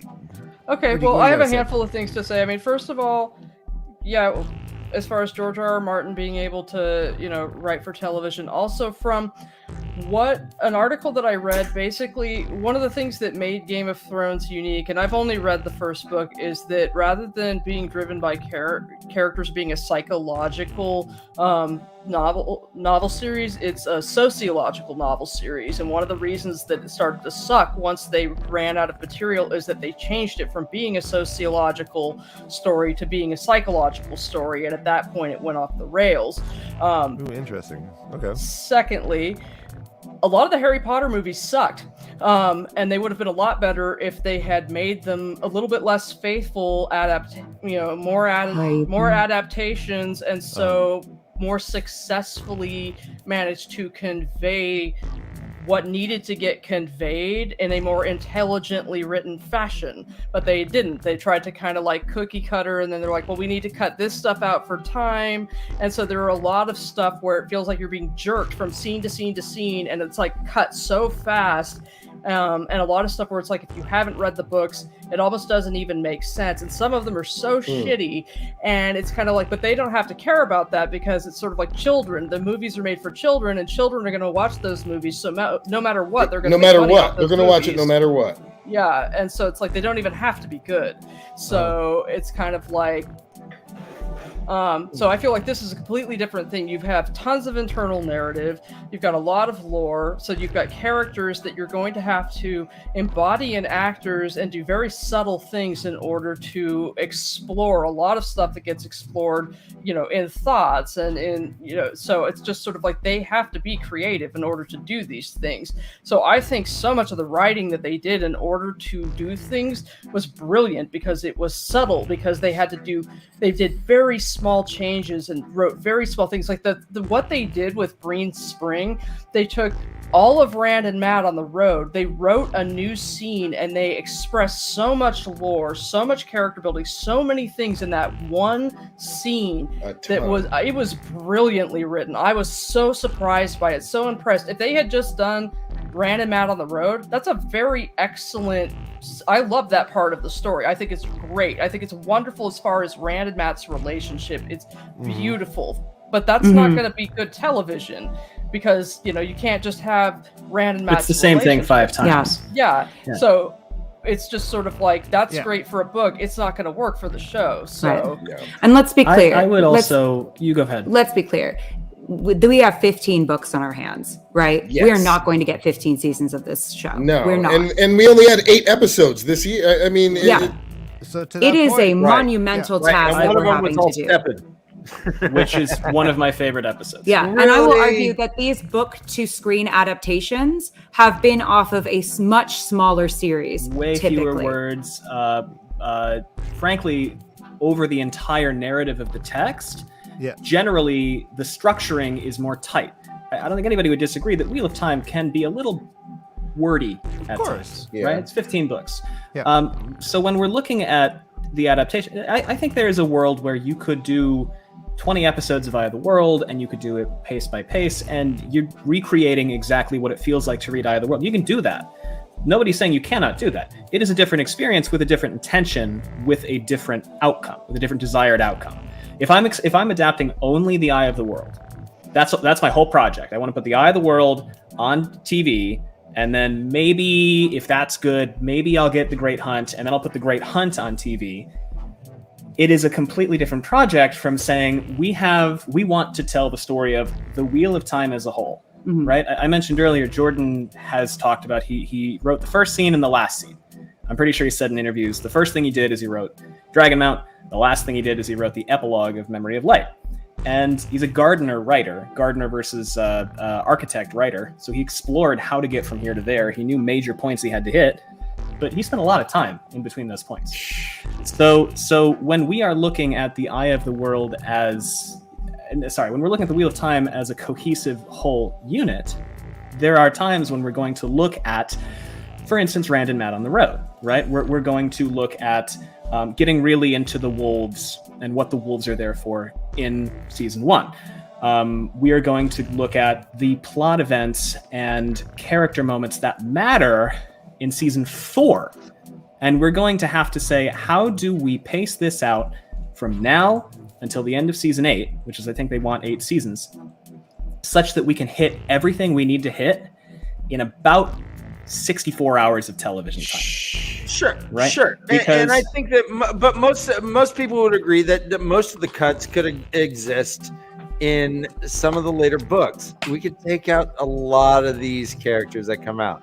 We don't need to meet all these Aes Sedai. We don't. There's some scenes we could have cut out too. And I agree that I think the first episode, the pacing was awesome. It was perfect. They got out of the village in one episode. Boom, done. And I think the Steppen episode was great, but not for a season that only has 8 episodes. I think if it had 10 or 12 episodes, then great. Give us that development of this character that we're not going to see again. But other than that, it was an acting clinic. I think it was great. I do not think that it really advanced the story per se when we only have 8 episodes to deal with. Well, you guys know Steppen was in the books. Technically, yeah, sure, he was in the books. Sure, there's on the books. No, Gus has a thought about this. About Steppen. The Steppen episode is not about Steppen. The Steppen episode is about Lan and Moiraine. Yeah. The Steppen episode is, we don't have the luxury of pages and pages of people talking about the Warder Bond. We don't have the luxury of hearing in an internal monologue every time a warder is seen, this is an important thing, and oh, by the way, if a warder dies, if an Aes Sedai dies or vanishes, this is what happens to their warder. We need to be able to understand a critical element of 2 of our most important characters, Lan and Moiraine. We need to understand that by seeing it happen. We can't be told this is what happens when such and such happens to an Aes Sedai and such happens to a warder. We need to know, if something happens to Moiraine, that's bad for Lan. If something happens to Lan, that's bad for Moiraine. That sets us up for... It also sets us up for the Battle of Two Rivers when... what's her name? She loses one. Alana loses one, yes. Which is going to be devastating because we've gotten to know those men. Oh, yeah. It's going to be devastating. Because it's sort of like Taylor Napier is just sort of like the idea of him dying makes me want to die a little because he's amazing. Pretty, they got that right. That right. But they set up with that episode a ton of different things. They set up Alana basically assaulting Rand. They set up the passing of the bond of Lan from Moiraine, which I'm assuming she's going to do. I think they're combining Alana and Morel. I'm assuming they're going to pass Lan off to Alana. They set up a ton of things, and it's sort of, that seemed like a lot of the stuff that they did, and the reason that it's not like a faithful adaptation to the first book, because they are adapting the entirety of the Wheel of Time, which is why they had to do like what they did with episode 4, where they brought the Aes Sedai in, which was good because it's sort of like you're trying to make a show for people who don't actually know the Wheel of Time, and the Aes Sedai are interesting and engaging, especially for an audience watching it, in the 2020s, where they want to see something about, powerful women in this kind of like, role reversal society or whatever, where, they want to see these kinds of things. And so you need to explain like how this world functions with the, these magical women who, have this special kind of power. And so, developing Loghain's whole backstory in a much, more expansive way than Robert Jordan did, and setting up his character so that, he can be more important later on. I believe he's going to run the Black Tower. Yeah, good. Yeah, I hope so. And yeah, that would be great. All of that would be great. And having a relationship between him and Nynaeve ahead of time, I think was really good too. And just all of that kind of stuff. So yeah, I think that episode 5 was kind of like a setup episode. It was like a foreshadowing episode. Yeah. So what else do you guys think they got right? I'm going to start with one, which I think they blew out of the water perfectly. And that was Tigraine. Let's go. Was so good. And I mean, I don't know your background with fight choreo, Jansen. I have a little bit. Yeah. Not a ton, but that was what they showed right there, that a woman, an Aiel in labor, no less, can kick the shit out of like 8 dudes. Yeah. Like, and you have to believe, what can one of these guys do? Not a labor, like. There's a reason people are afraid. And I have to say this too, even though there was not a lot of words, the acting, Tigraine, was some of the most lovely acting I've ever seen. Yeah. Oh yeah. Gorgeous. It was lovely. Like all of her emotions, every single thing, even when Tam grabbed her hands and she almost started crying for a minute, it was perfect. I thought it was perfect cinema. It was awesome. That was a gorgeous scene. I mean, just the fact that they were doing fight choreo where she couldn't look her opponents in the eyes as an actor. That is like the first thing they teach you is eye contact first, right? Yep. Eye contact first, then execution. And so when you take that eye contact element away, not to mention that they're acting around a bolt camera. So there's no room for error in that fight. It is a gorgeous technically fight. Yeah, I mean, it was wonderful. Excellently executed. Ryan, can you show our background? And it's they did not go easy on those actors. No, they did not go easy on them. And something else. Now, I've talked to some people. Some people didn't like it. I did. What do you guys think of the Age of Legends? How it was portrayed? Yeah. Cheap.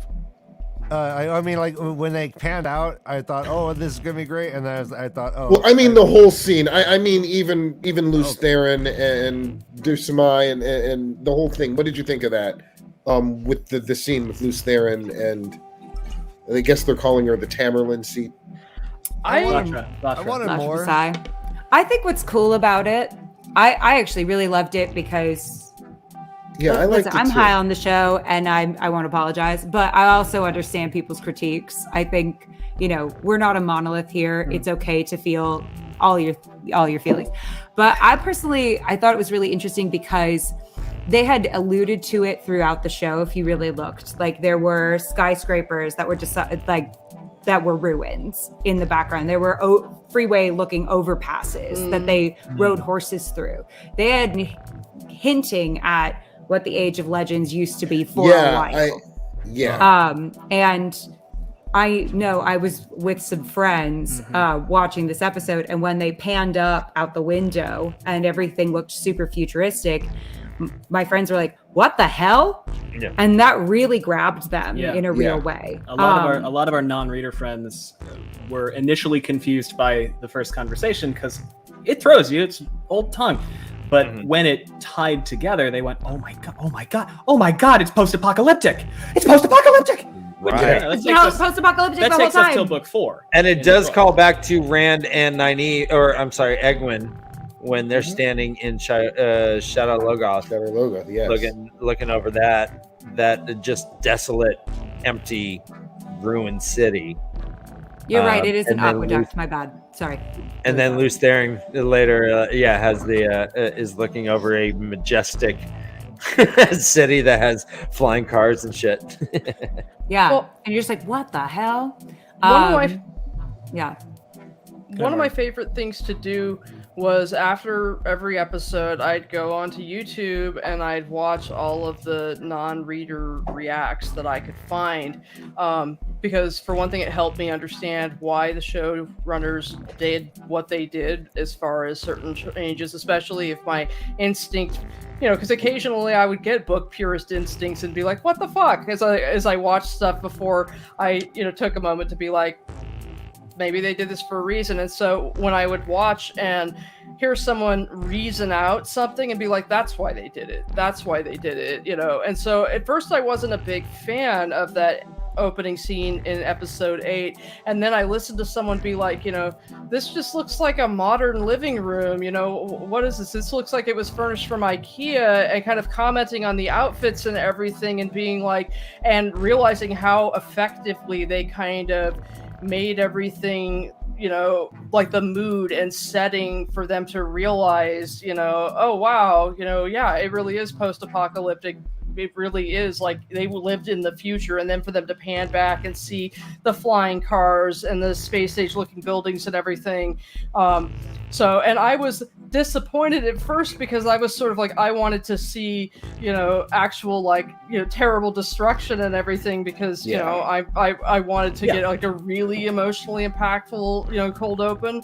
But they did do, you know, the shorts that actually showed you, you know, what happened as far as Dragon Mountain and everything. So, you know, I can see why they wanted to just kind of leave it with, you know, something that was a little bit softer and showed you everything before everything went to shit. So yeah, no, I asked that because that scene means a lot to me, because it starts me thinking about my favorite chapter in the entire 15-book series, and that's The Road to the Spear.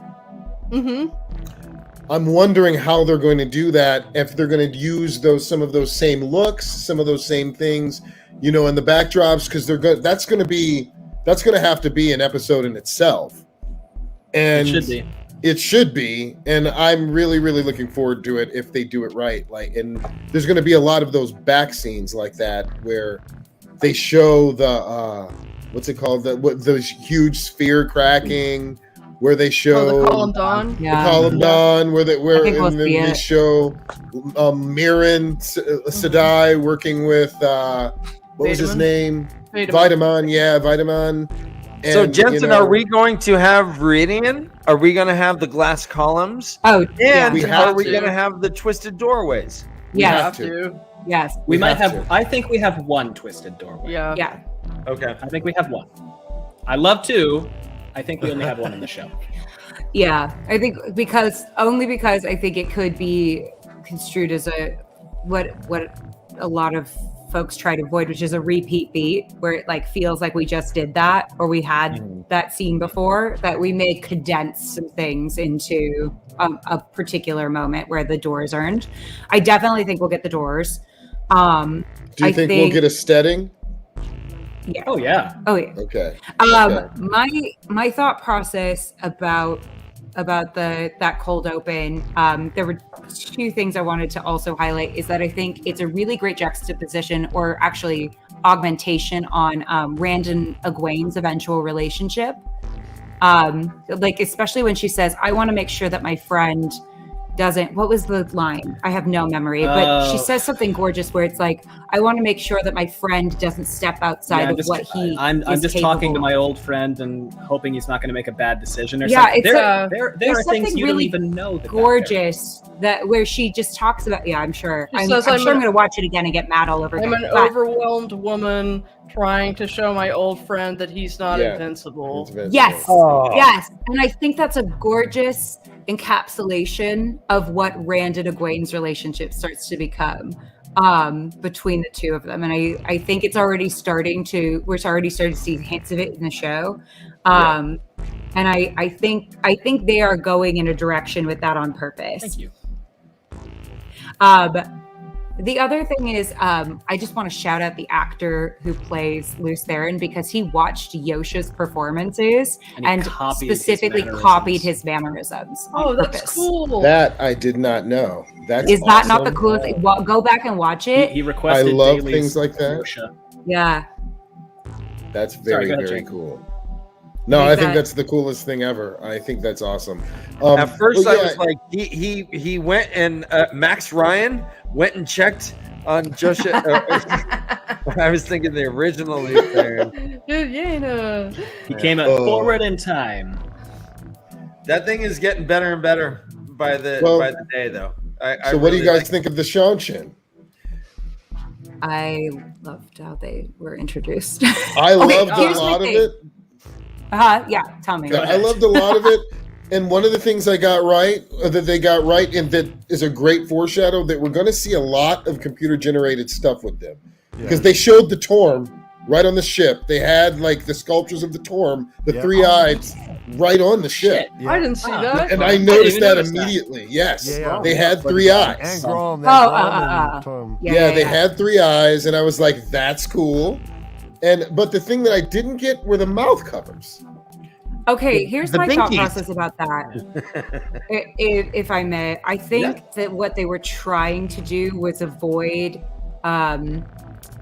especially right now, really slavery, really charged slavery, very identifiable imagery. slavery, like without wanting to. Because the gag is also slavery imagery, but it's you're right. But it's maybe not quite so loaded. So I think they might have been trying to avoid the specific slave collar type look. Well, it's going to be, I wondered that too. We talked about it on the show before it came out. Like, how are they going to handle that? Yeah. And that was a clear workaround. Just make it my God, IDOM. That's amazing. I'm sure that was. I think they should. Hey, thanks for joining us, Will Takes Podcast. That's so great to see you. Hey, it's so great to see you guys.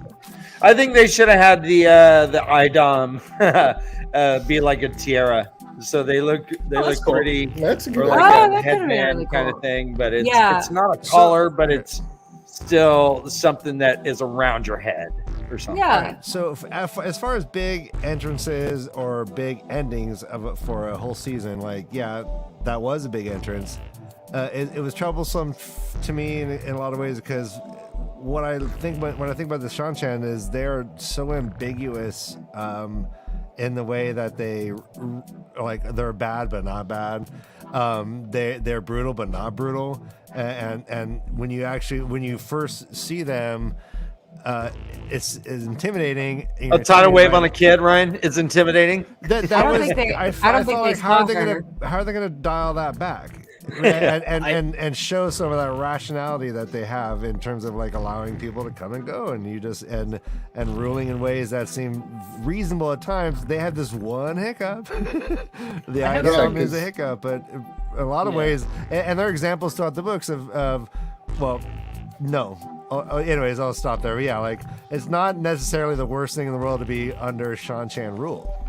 Depending on who you are. Well, you have to be okay with your wife potentially getting dragged out of your house and them killing you if you stop them. You're right. I would argue that I think the Shanchan are fucking evil. But they're like North Korea. Slave people, hot take slavery is bad. I don't care if you are nice to most people. You're a fucking bad person if you enslave people. It's the Rome thing, right? Sorry, it's Eganen's entire reason for being in the book. Yeah. It's her realizing her culture is bad. Yeah. Her going, we're the problem. Yeah. Right, we're the problem. And if you think about it, it's the only. And I wish we, honestly, Allie, I wish we could talk further about that because I have very definite opinion. Actually, take off your headphones for just 1 second. Yeah, because I know what's coming right now. So Tuan is problematic. I don't know how they are going to manipulate, have Tuan be the love interest to one of the favorite characters when she is a vicious slaver. It's going to either prove to show incredible nuance and walking the tightrope, or it's going to actually just be he's going to try and change her. I don't know. But we've already seen that Matt's morality is a little dubious anyway. He did steal Dana's necklace. I mean, her bracelet. So right. So he is willing to do. And Moraine said you've seen the darkness in him. Yeah. Well, I'm hoping because one of the things about the Shanchan is they're one aspect of the story that I felt never got satisfactorily resolved. And like I said, I'm doing right now an episode on the whole arc of the plot line for the trip to Tanchico, basically. Part of that is kind of the setup for what should be the breakdown of the Shanchan Empire as far as the knowledge that both the Soldam as well as the Damani can channel. Right. But that never actually pays off. Doesn't really go anywhere. And you expect that it will, because you expect that once Tuin finds out that she also can channel, that she'll pull her head out of her ass, and she never actually experiences any character growth, which is one of the reasons I can't fucking stand her, because she's so likable in a lot of ways. Like, you get into her internal narrative and there's so much about her that's likable, and when someone's that smart and can't pull their head out of their ass, I just can't fucking stand her. So it's like... Their prophecy was corrupted. Yeah, they've also, the entire Shantan population who's seen the Crystal Throne has in some ways, been, their minds have been altered. Yeah, binding share, right? They've had compulsion already put in them by just seeing someone on the throne. Right?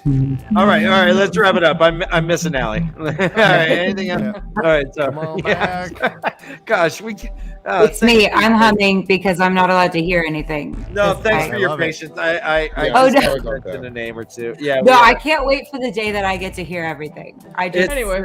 Yeah. I'm hoping there will be an adaptation. Something they could do. So, Gus and Allie, so how many chapters do you cover a week? Depends. Usually 2. We usually do 2 chapters. If nothing happens, we might do 5. But usually we will do 2 chapters. Parts of Lord of Chaos we sped through a little bit because, surprisingly, a lot of people forget this because they remember 3 points in the middle of Lord of Chaos and then the very end. A lot of Lord of Chaos is just people kind of sitting around talking about what to do next. People go, what are we going to do? And I'm like, something, I hope. Right. It's the apocalypse. We have a first-time reader show, and we generally try to get through 3 to 4. I do about 50 to 60 pages per week, but like our last time, we only got through 2 chapters, and that's a common thing. We just find things I didn't even know we were going to talk about. Well, sometimes there's what I love about the show, what I love about the books is that there are these bigger social ramifications. I mean, there's these deep explorations of trauma. I mean, what I think people forget about is all of these kids are freaking traumatized. They're all just traumatized children trying to rule the world. It's horrifying and amazing. And there's so many bigger social, political ramifications for everything that it's hard for us to just and let's skip over that. We spent 3 hours last week talking about one passage of one chapter because there's just too much. That was Don't prejudge based on what I'm about to say. The episode is called "The One with a Very Long Min Tangent." Yeah, and it's not Min is the worst. It's not Min is perfect. It's a discussion about kind of how Min's character starts evolving around book 6. Where I'm like, I could get why some people might not be her biggest fan, and I think there's a lot to unpack there in why and I think it's all very personal for women about why that might be the case. And I also get why there are people out there who love her and will defend her to their dying breath, and why I have noticed the past 2 years with the Grinwell Cup, Jansen, the Grinwell Cup is where we get to vote on who is the hottest character in the Wheel of Time every year. It's a every year and it changes, right? It does. Yes, because then they ascend. The winner ascends to the Heroes of the Horny, and then we start. I love it. I love it. And so, but I've noticed that when Min comes up in polls, that people get really heated. And I was very excited to find out why, because of course everyone's very careful about spoilers, but it was very exciting. God, I can't wait to vote on this. I've already got my 3. So my love language is physical. So I am a Min person. I get it. I dig Min. I mean, I want someone to sit on my lap and tickle my ear. I mean, seriously, like that like make my day. And Rand needs that. Rand needed a Min, I think, very much. I'm sorry. I like Grindo. But in our Heroes of the Horny so far are Vienda and Brigitte. Wow. And so we'll see. I can see that. Some of it has to do with the bracket. Some of the brackets are constructed the brackets to be painful. We make the brackets painful. We put Lan, Ruark, and Tam up against each other in a preliminary round. Sometimes we just want to hurt people. Yeah, See, I think it should be Lan, Ruark, and Kadir. Kadir? Yeah. No, not Hadnan Kadir. The guy. I was gonna say. Tuan's bodyguard. Oh, Kareed. Kareed. Yeah, I think it should be Tam, Kareed, and Warark together. Well, when he shows up, he might be there. Jansen's like fast and loose. We got a mention of Avienda. Here we have confirmed. I believe it's Ayula Smart. Yeah, the red hair. I'm obsessed with her. When they played the video at JordanCon, I don't know how many of us on this stream were in the room when they played that, but the eruption of cheers and applause. It's awesome. Oh, I'm so excited. Awesome. I'm excited for her. So I have this is interesting. Wait, who's she? We don't know. We don't know? She's playing Yasuka, so so Ancient she's from the Age of Legends, yeah. Yasuka. Yes, from the Age of Legends. The Yasification. Do you remember? I know Yasuka.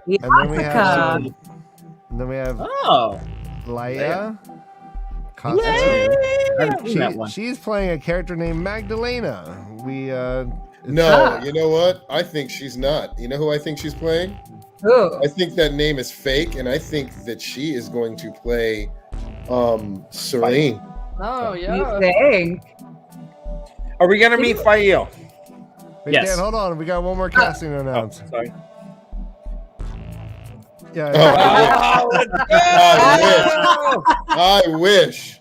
Confirmed. We got time. Draw. We got time. Yes, everyone. Under copyright infringement, in no way am I saying that I am on the wheel of time right now. We are pushing. We are getting the puppet buck. You know what? God, I would love that. Brian, should we call our contacts? Should we call our people? No, I think everyone I'm in gonna the find a real-time way. community should rally and get Jansen on the show. This is Yes. I'm gonna find a way. Jansen as Androl. And I want to before we break or before we actually end this, I wanted to ask you, Jansen. So you are working on getting on the show. What steps are you going to be taking, and how far are you willing to go? Well, I'm willing to bribe, stab someone in the back, swim all the way across the pond if I have to.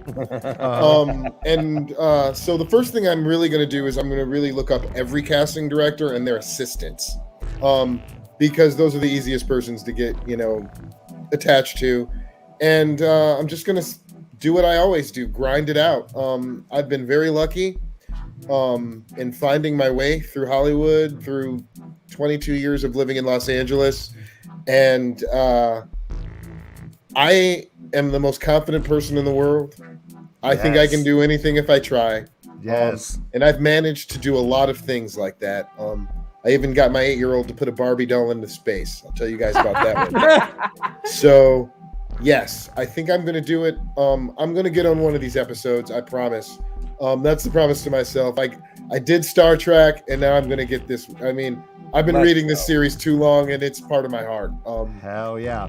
So I'm serious. I am 100% on board, man. Let's do this. Jansen as Androl. I know I don't speak. I speak for myself, and I believe everyone in chat is agreeing with me. We all fell in love with you today. Oh my God! Thank you so much. Ryan, can we make them? We didn't do any quick questions. Can we just throw a couple quick questions to make them our new best friends? God damn it! I was wrapping shit up, and you just interrupted me like. No, yeah, I know. Can we do some quick questions, or are you done?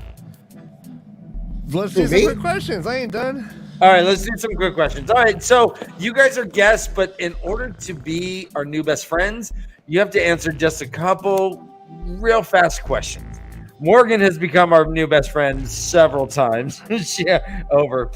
So I'm going to focus right now on you. Gus and Allie, have you guys ever seen a proper palace? Yeah. Which one? In Vienna. Vienna. Yeah, we studied in Prague at the Guy Roberts' thing. Yeah. And so we went to Vienna afterwards. What's it called? The Hofburg Palace. Hofburg. We got to see the Hofburg Palace and walk around, which is a dream of mine. Thank you so much, you guys. Obsessed with them. That's awesome. You went to Prague? I hear Prague is the most beautiful city ever. It's unbelievable. Oh yeah, and then we went and saw the Shakespeare show at the Prague Castle too. Oh my god! Remember Yeah, that? we went to Prague Castle. Yeah. Prague Castle is that was very it's a bit of a dope. palace as well. I highly recommend the Prague Shakespeare Company's program. They have a If summer you're and a winter interested in intensive, doing I it, they have a summer intensive that we did, and it was amazing. It is a very acting.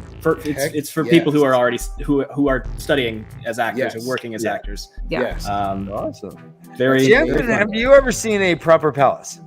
I have never seen a proper palace. Okay. Have you ever been to Disney World? Yes. Okay. Well, you saw. Well, I guess yeah. Cinderella's Castle. I've seen Cinderella's Castle. I've been to Disney World and Disneyland. So yeah. Right on. All right, Jansen, to you. Have you ever eaten anything you would call a honey cake? Yes.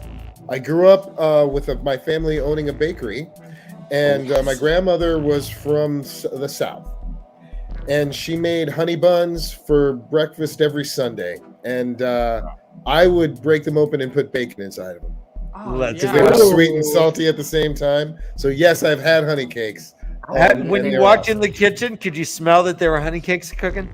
I could wake up and know exactly. Oh, let's go! This is exactly what I've been hoping for. You've had true honey cake. All right, Gus and Allie, have you ever tried a honey cake? Yes. Not to the same degree for me. I mean, I would say I've had cornbread with honey that qualifies almost, but it's not quite the same. I went to a restaurant with my dad where there would be like themes of what the like food of the night was that they would focus on. And honey was the theme when we went. And so there was a literal honey cake when we went there. See, yep, there you go.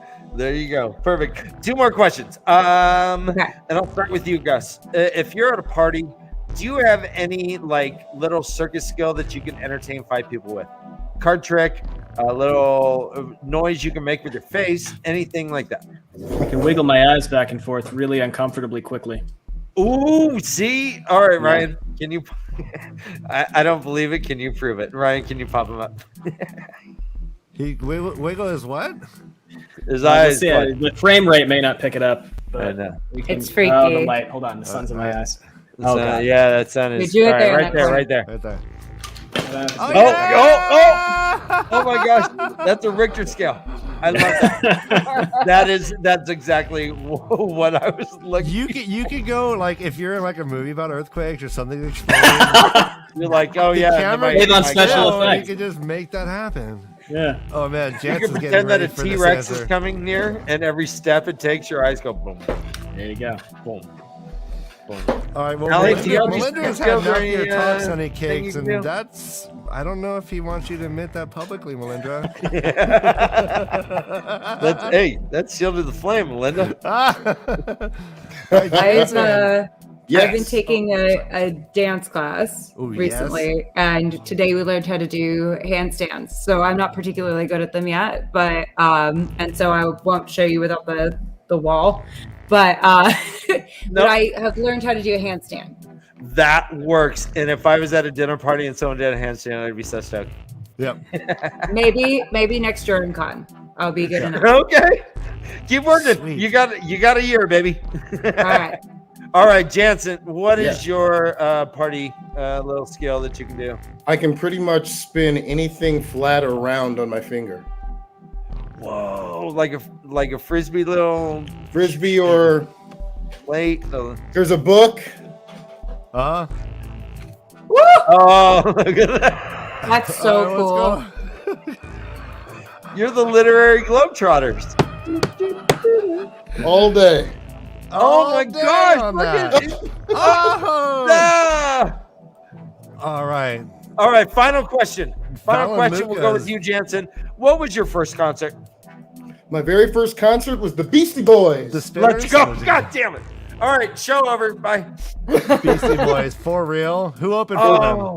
What album was it? Technically, that's not true.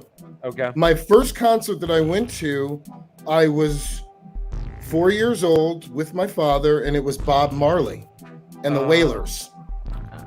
Yes. Even better. And where was this? That was in New York City. Let's go. Yes. Jansen, I want to be you. Can we just Me? swap? God, I haven't even told you guys about me hitchhiking from Cleveland to Brazil yet. Jeez. Oh, God. We'll get All there. right, we'll have you back. Yeah. Gus, what was your True first story. concert? I haven't done a lot of concerts. I think Oh, yes, you have. I have. Yeah, First. you've done a ton of, but you're classical.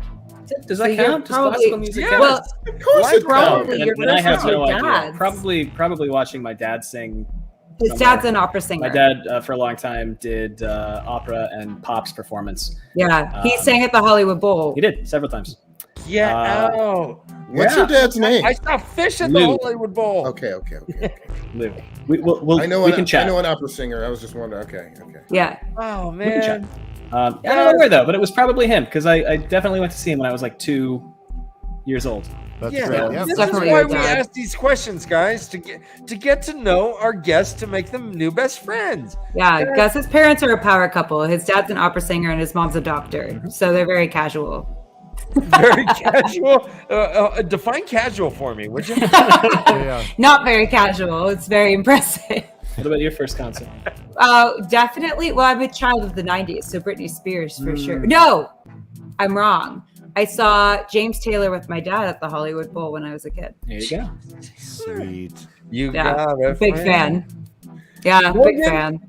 What was your latest concert? Oh, I just went and saw Alt J and Portugal the Man with my wife last month. Oh, fun. Do they have Oh, like 20 fun. people on stage for Portugal? It was a lot. There were a Yeah, lot of right. people, and in July we're gonna go see Odessa.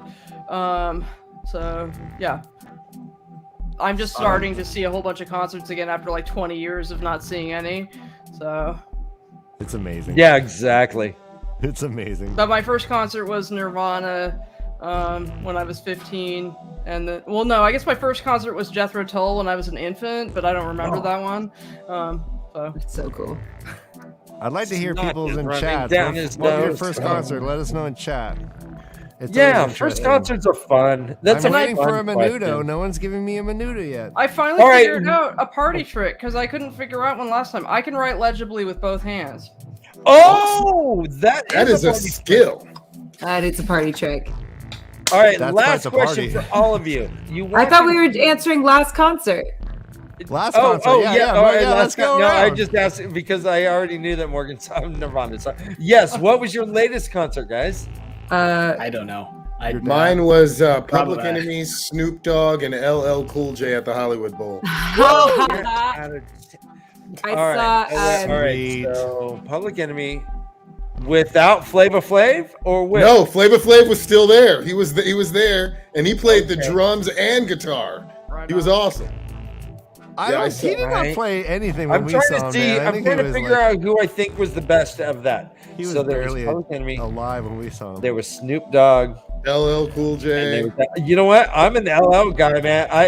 I'm seeing LL just double L must rock. He the literally, bell. like back in the 80s, he literally got a rose and walked out and gave it to a 13-year-old girl. It was hilarious. Rose and Rose. was Mrs. great. M. Rose. St. Vincent was amazing. St. Vincent. All right, what was Gus? You just shrugged it off. You're like, I don't know. I don't go to a lot of live music. It's been a long couple years. Yeah. All right, so let me finish that. But I've got one. I've got Yeah, one. oh, please, I'm My sorry. last was right before the pandemic. For my dad's birthday, we went and saw Aerosmith in New Orleans. Ooh. Ooh, I have questions. They sounded great. Really? Yeah. All right, so You could still hit it. I've always questioned the logic of having Steven Tyler as a vocal judge on American Idol. He can really scream. Do you know what his favorite ice cream is or favorite liquor is? What? All right, sorry. All right, so final question. You guys all walk into a bar. You, Morgan, too, as well. All four of you walk into a bar. You see 4 tables each with gloriously drunk persons that are willing to just spill their guts about anything you want to hear. At one table is table 4. At another table is Asmodean. Oh. At that table way over there is Ruark. And at that table way over there is, let's say, Mandragora. You can spend an hour with any of them. They are not angrily drunk. They're gloriously drunk. They will answer anything you want. I love this. And there's a 5th table. Narg is at a table too. You can sit with any of these 5 people for 1 hour. You cannot switch tables. Allie, what table do you sit at? In this scenario, does Gus exist? This is important. You were walking in alone. Okay, and he doesn't exist. I'm not married. Gus, take your headphones off. I would. All right, it's Narg, right? Gus starts humming. Dun, dun, dun, dun, dun. I would sit down with Camel Thor and see about becoming Ransu's stepmom. That's all right. So Camel Thor, I understand. And why specifically? Just because he's the sexy zaddy, or he's the sexy zaddy of the 2 rivers, but also, I feel like I want apple brandy. Like immediately. Okay, I would like to be with somebody who knows how to make that. That's a good reason. Go on. I feel like I would be a happy person. 2, I feel like he's got some great travel stories. Right? I feel like Land's too broody to hang out with. Like he would have a lot of like not fun stories. He wouldn't know how to like filter himself in a way where like I can't keep up the whole conversation. You know what I mean? I feel like Asmodean, he would traumatize me by just all of the stuff that he would tell me. Narg would also traumatize me. Who are the other options? Rourke. See, I would see about becoming a 3rd wife, but I'm a little scared of Amis. Who isn't? Okay. Who am I missing? Anybody? No, that was all 5. Great. So that's who I would go for. He's got good stories. He'd know like what stories to share. I wouldn't have to keep up my end of the conversation. And I could hopefully get some sweet cases of apple brandy and maybe become Ransu's stepmom in the process. Yeah, well said. Jansen, I'm going to jump to you. Out of the 5 you see, whose table do you belly up to? I would have shots of Usquai with Ruark. Let's go. Because I know I could make him laugh. Yes, that's a great answer. For sure. All right, well said. Morgan, eel humor? Yeah. yeah. He's like, why are you laughing when no one is? Yeah, I've been to the Blight. Yeah. Morgan, out of the 5 tables, who do you choose? I'd hang out with Rourke because Aiel's sense of humor is kind of fucked up, and that's my kind of. Yep. That's my bag. That's your jam, yeah. Yeah. All right, that's it. And finally, Gus. I honestly, I'd hang out with Tam too. I think we have the same taste in men. That's probably true, but it sounds narcissistic when I say it. That wasn't what I meant. The thing about hanging out with Tam, I feel like Tam is the guy who's had all of his adventures, right? For the most part, he's gone out, he's done the thing, he's lived the life, he's come back. You could write books about him. Jordan was gonna write one, right? I want to know what was going to be in that book. I want to hear those stories. I want to hear him from the perspective of somebody who's had the time and the life to ruminate and reflect on them. Land is going to tell me a lot of stuff about what he's upset he hasn't done yet and is going to do, and etc. And I love Land. Rourke is going to scare me. Narg is going to scare me. Asmodean is going to scare me. So, Tam. All right. See, I would always pick Asmodean. Asmodean to me, I mean, dude is like the Mick Jagger of the Forsaken. He's still hitting it, Dan? Yeah, he's totally still hitting. He still hits that note. All right, guys. Guess what? You're our new best friends! Yay! Thank you, Ryan, for your patience. I know you want to wrap up a few minutes. No, yeah, we're hey, this is but I'm glad we did this. I like one of the we wrap funnest up, Sundays I've had in years, man. This is so cool. Jansen, we'll Yeah, definitely this is have a you back. blast. Jansen, I stutter, so let me start over. Jansen, I could not be more pleased to have met you. You are a wonderful person. Thanks, you man. are a fantastic interview. And gosh, I fall in love easy, so I'm just going to keep it at that. Thank you so much, brother. I appreciate it, man. And where would you like people to go if they want to like support you and follow along your journey to get My new website actually comes out in 2 days. Ooh, and I will okay. send it and I will post it. I got a really good friend making it for me who knows what he's doing finally, because I don't. Yes. Nice. So yeah. And I'll be putting that out it'll have a lot of different reels, a lot of different looks, a lot of different makeup jobs that I've had to do, and a lot of fun. So I'm you guys, I am so thankful to meeting all of you. Oh man. The Wheel of Time is like literally a good chunk of my life. So it's I mean, I'm like If Jansen, after this, just watch. Everyone's going to be reaching out to have you on their shows. We're going to have to sign some sort of exclusive contract deal with you for at least the first 3 months. Yeah. All right. Yeah, that's your Facebook.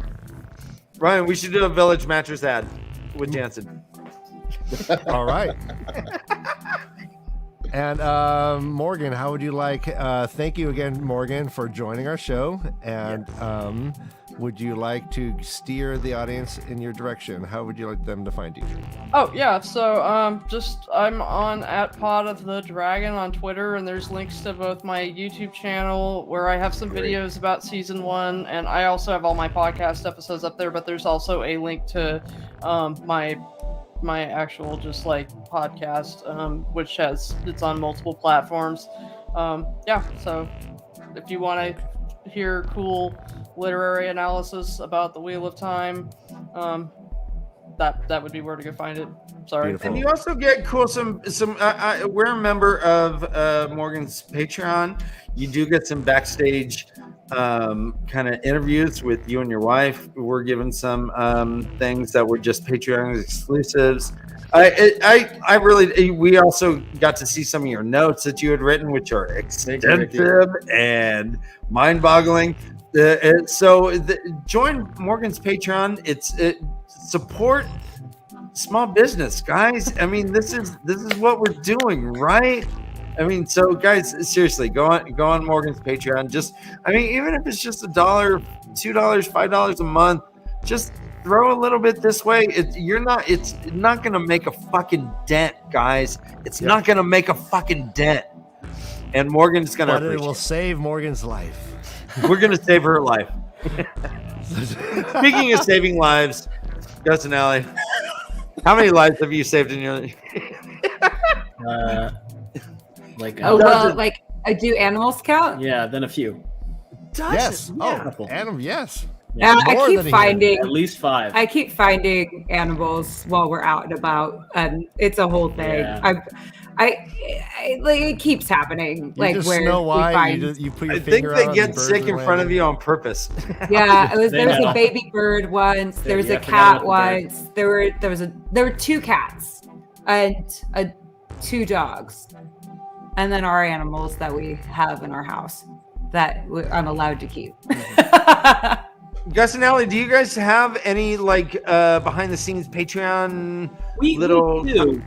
By the way, before you answer, you guys have, I would say, the most active Discord that I'm a member of. The straw-haired chits are blowing up each and every day. If you guys want to just join a community of fun people, gosh, I mean, it is an active community, which is very enviable and respectable. I love it. We're very proud of it. Fun. We're lucky. We joined together with Leslie, who's the host of Stuck on Arrakis, already had this server when we showed up. And we just kind of fell into it, and she was kind enough to eventually offer to make it a shared space. A shared space. So really, so That's what it became. Cool. And we're small but mighty. Small but mighty, and very active for sure. We're constantly chatting about the bigger ramifications about the Wheel of Time. I also update about my reading progress. We've got a TikTok. We've got a Patreon. Our Patreon exclusive events are that you get to watch me live react to certain occasionally, chapters every now and again of Wheel Takes. Your TikToks are hilarious. Oh, thank you. I'm very proud of that. I like them. And then we also, of course, have a Twitter where you can find us, and we're available wherever podcasts are. And we have a YouTube channel where we talk about the Grinwell Cup, among other things. And we had a live stream with Matt Hatch this morning. It was fun. Nice. Yeah, that was a fun watch. And he's a wonderful guy. I like that you guys even proposed to have Taylor be the innkeeper Hatch. Yes, it was an option. It was an option. Yeah. And Jansen, if you ever want to come on and talk about the show, you are more than welcome to. Always. Anytime, I think you guys need to exchange headshots. I think you guys should pass headshots, resumes. Jansen, we'll do a general sometime. LinkedIn account. I don't know.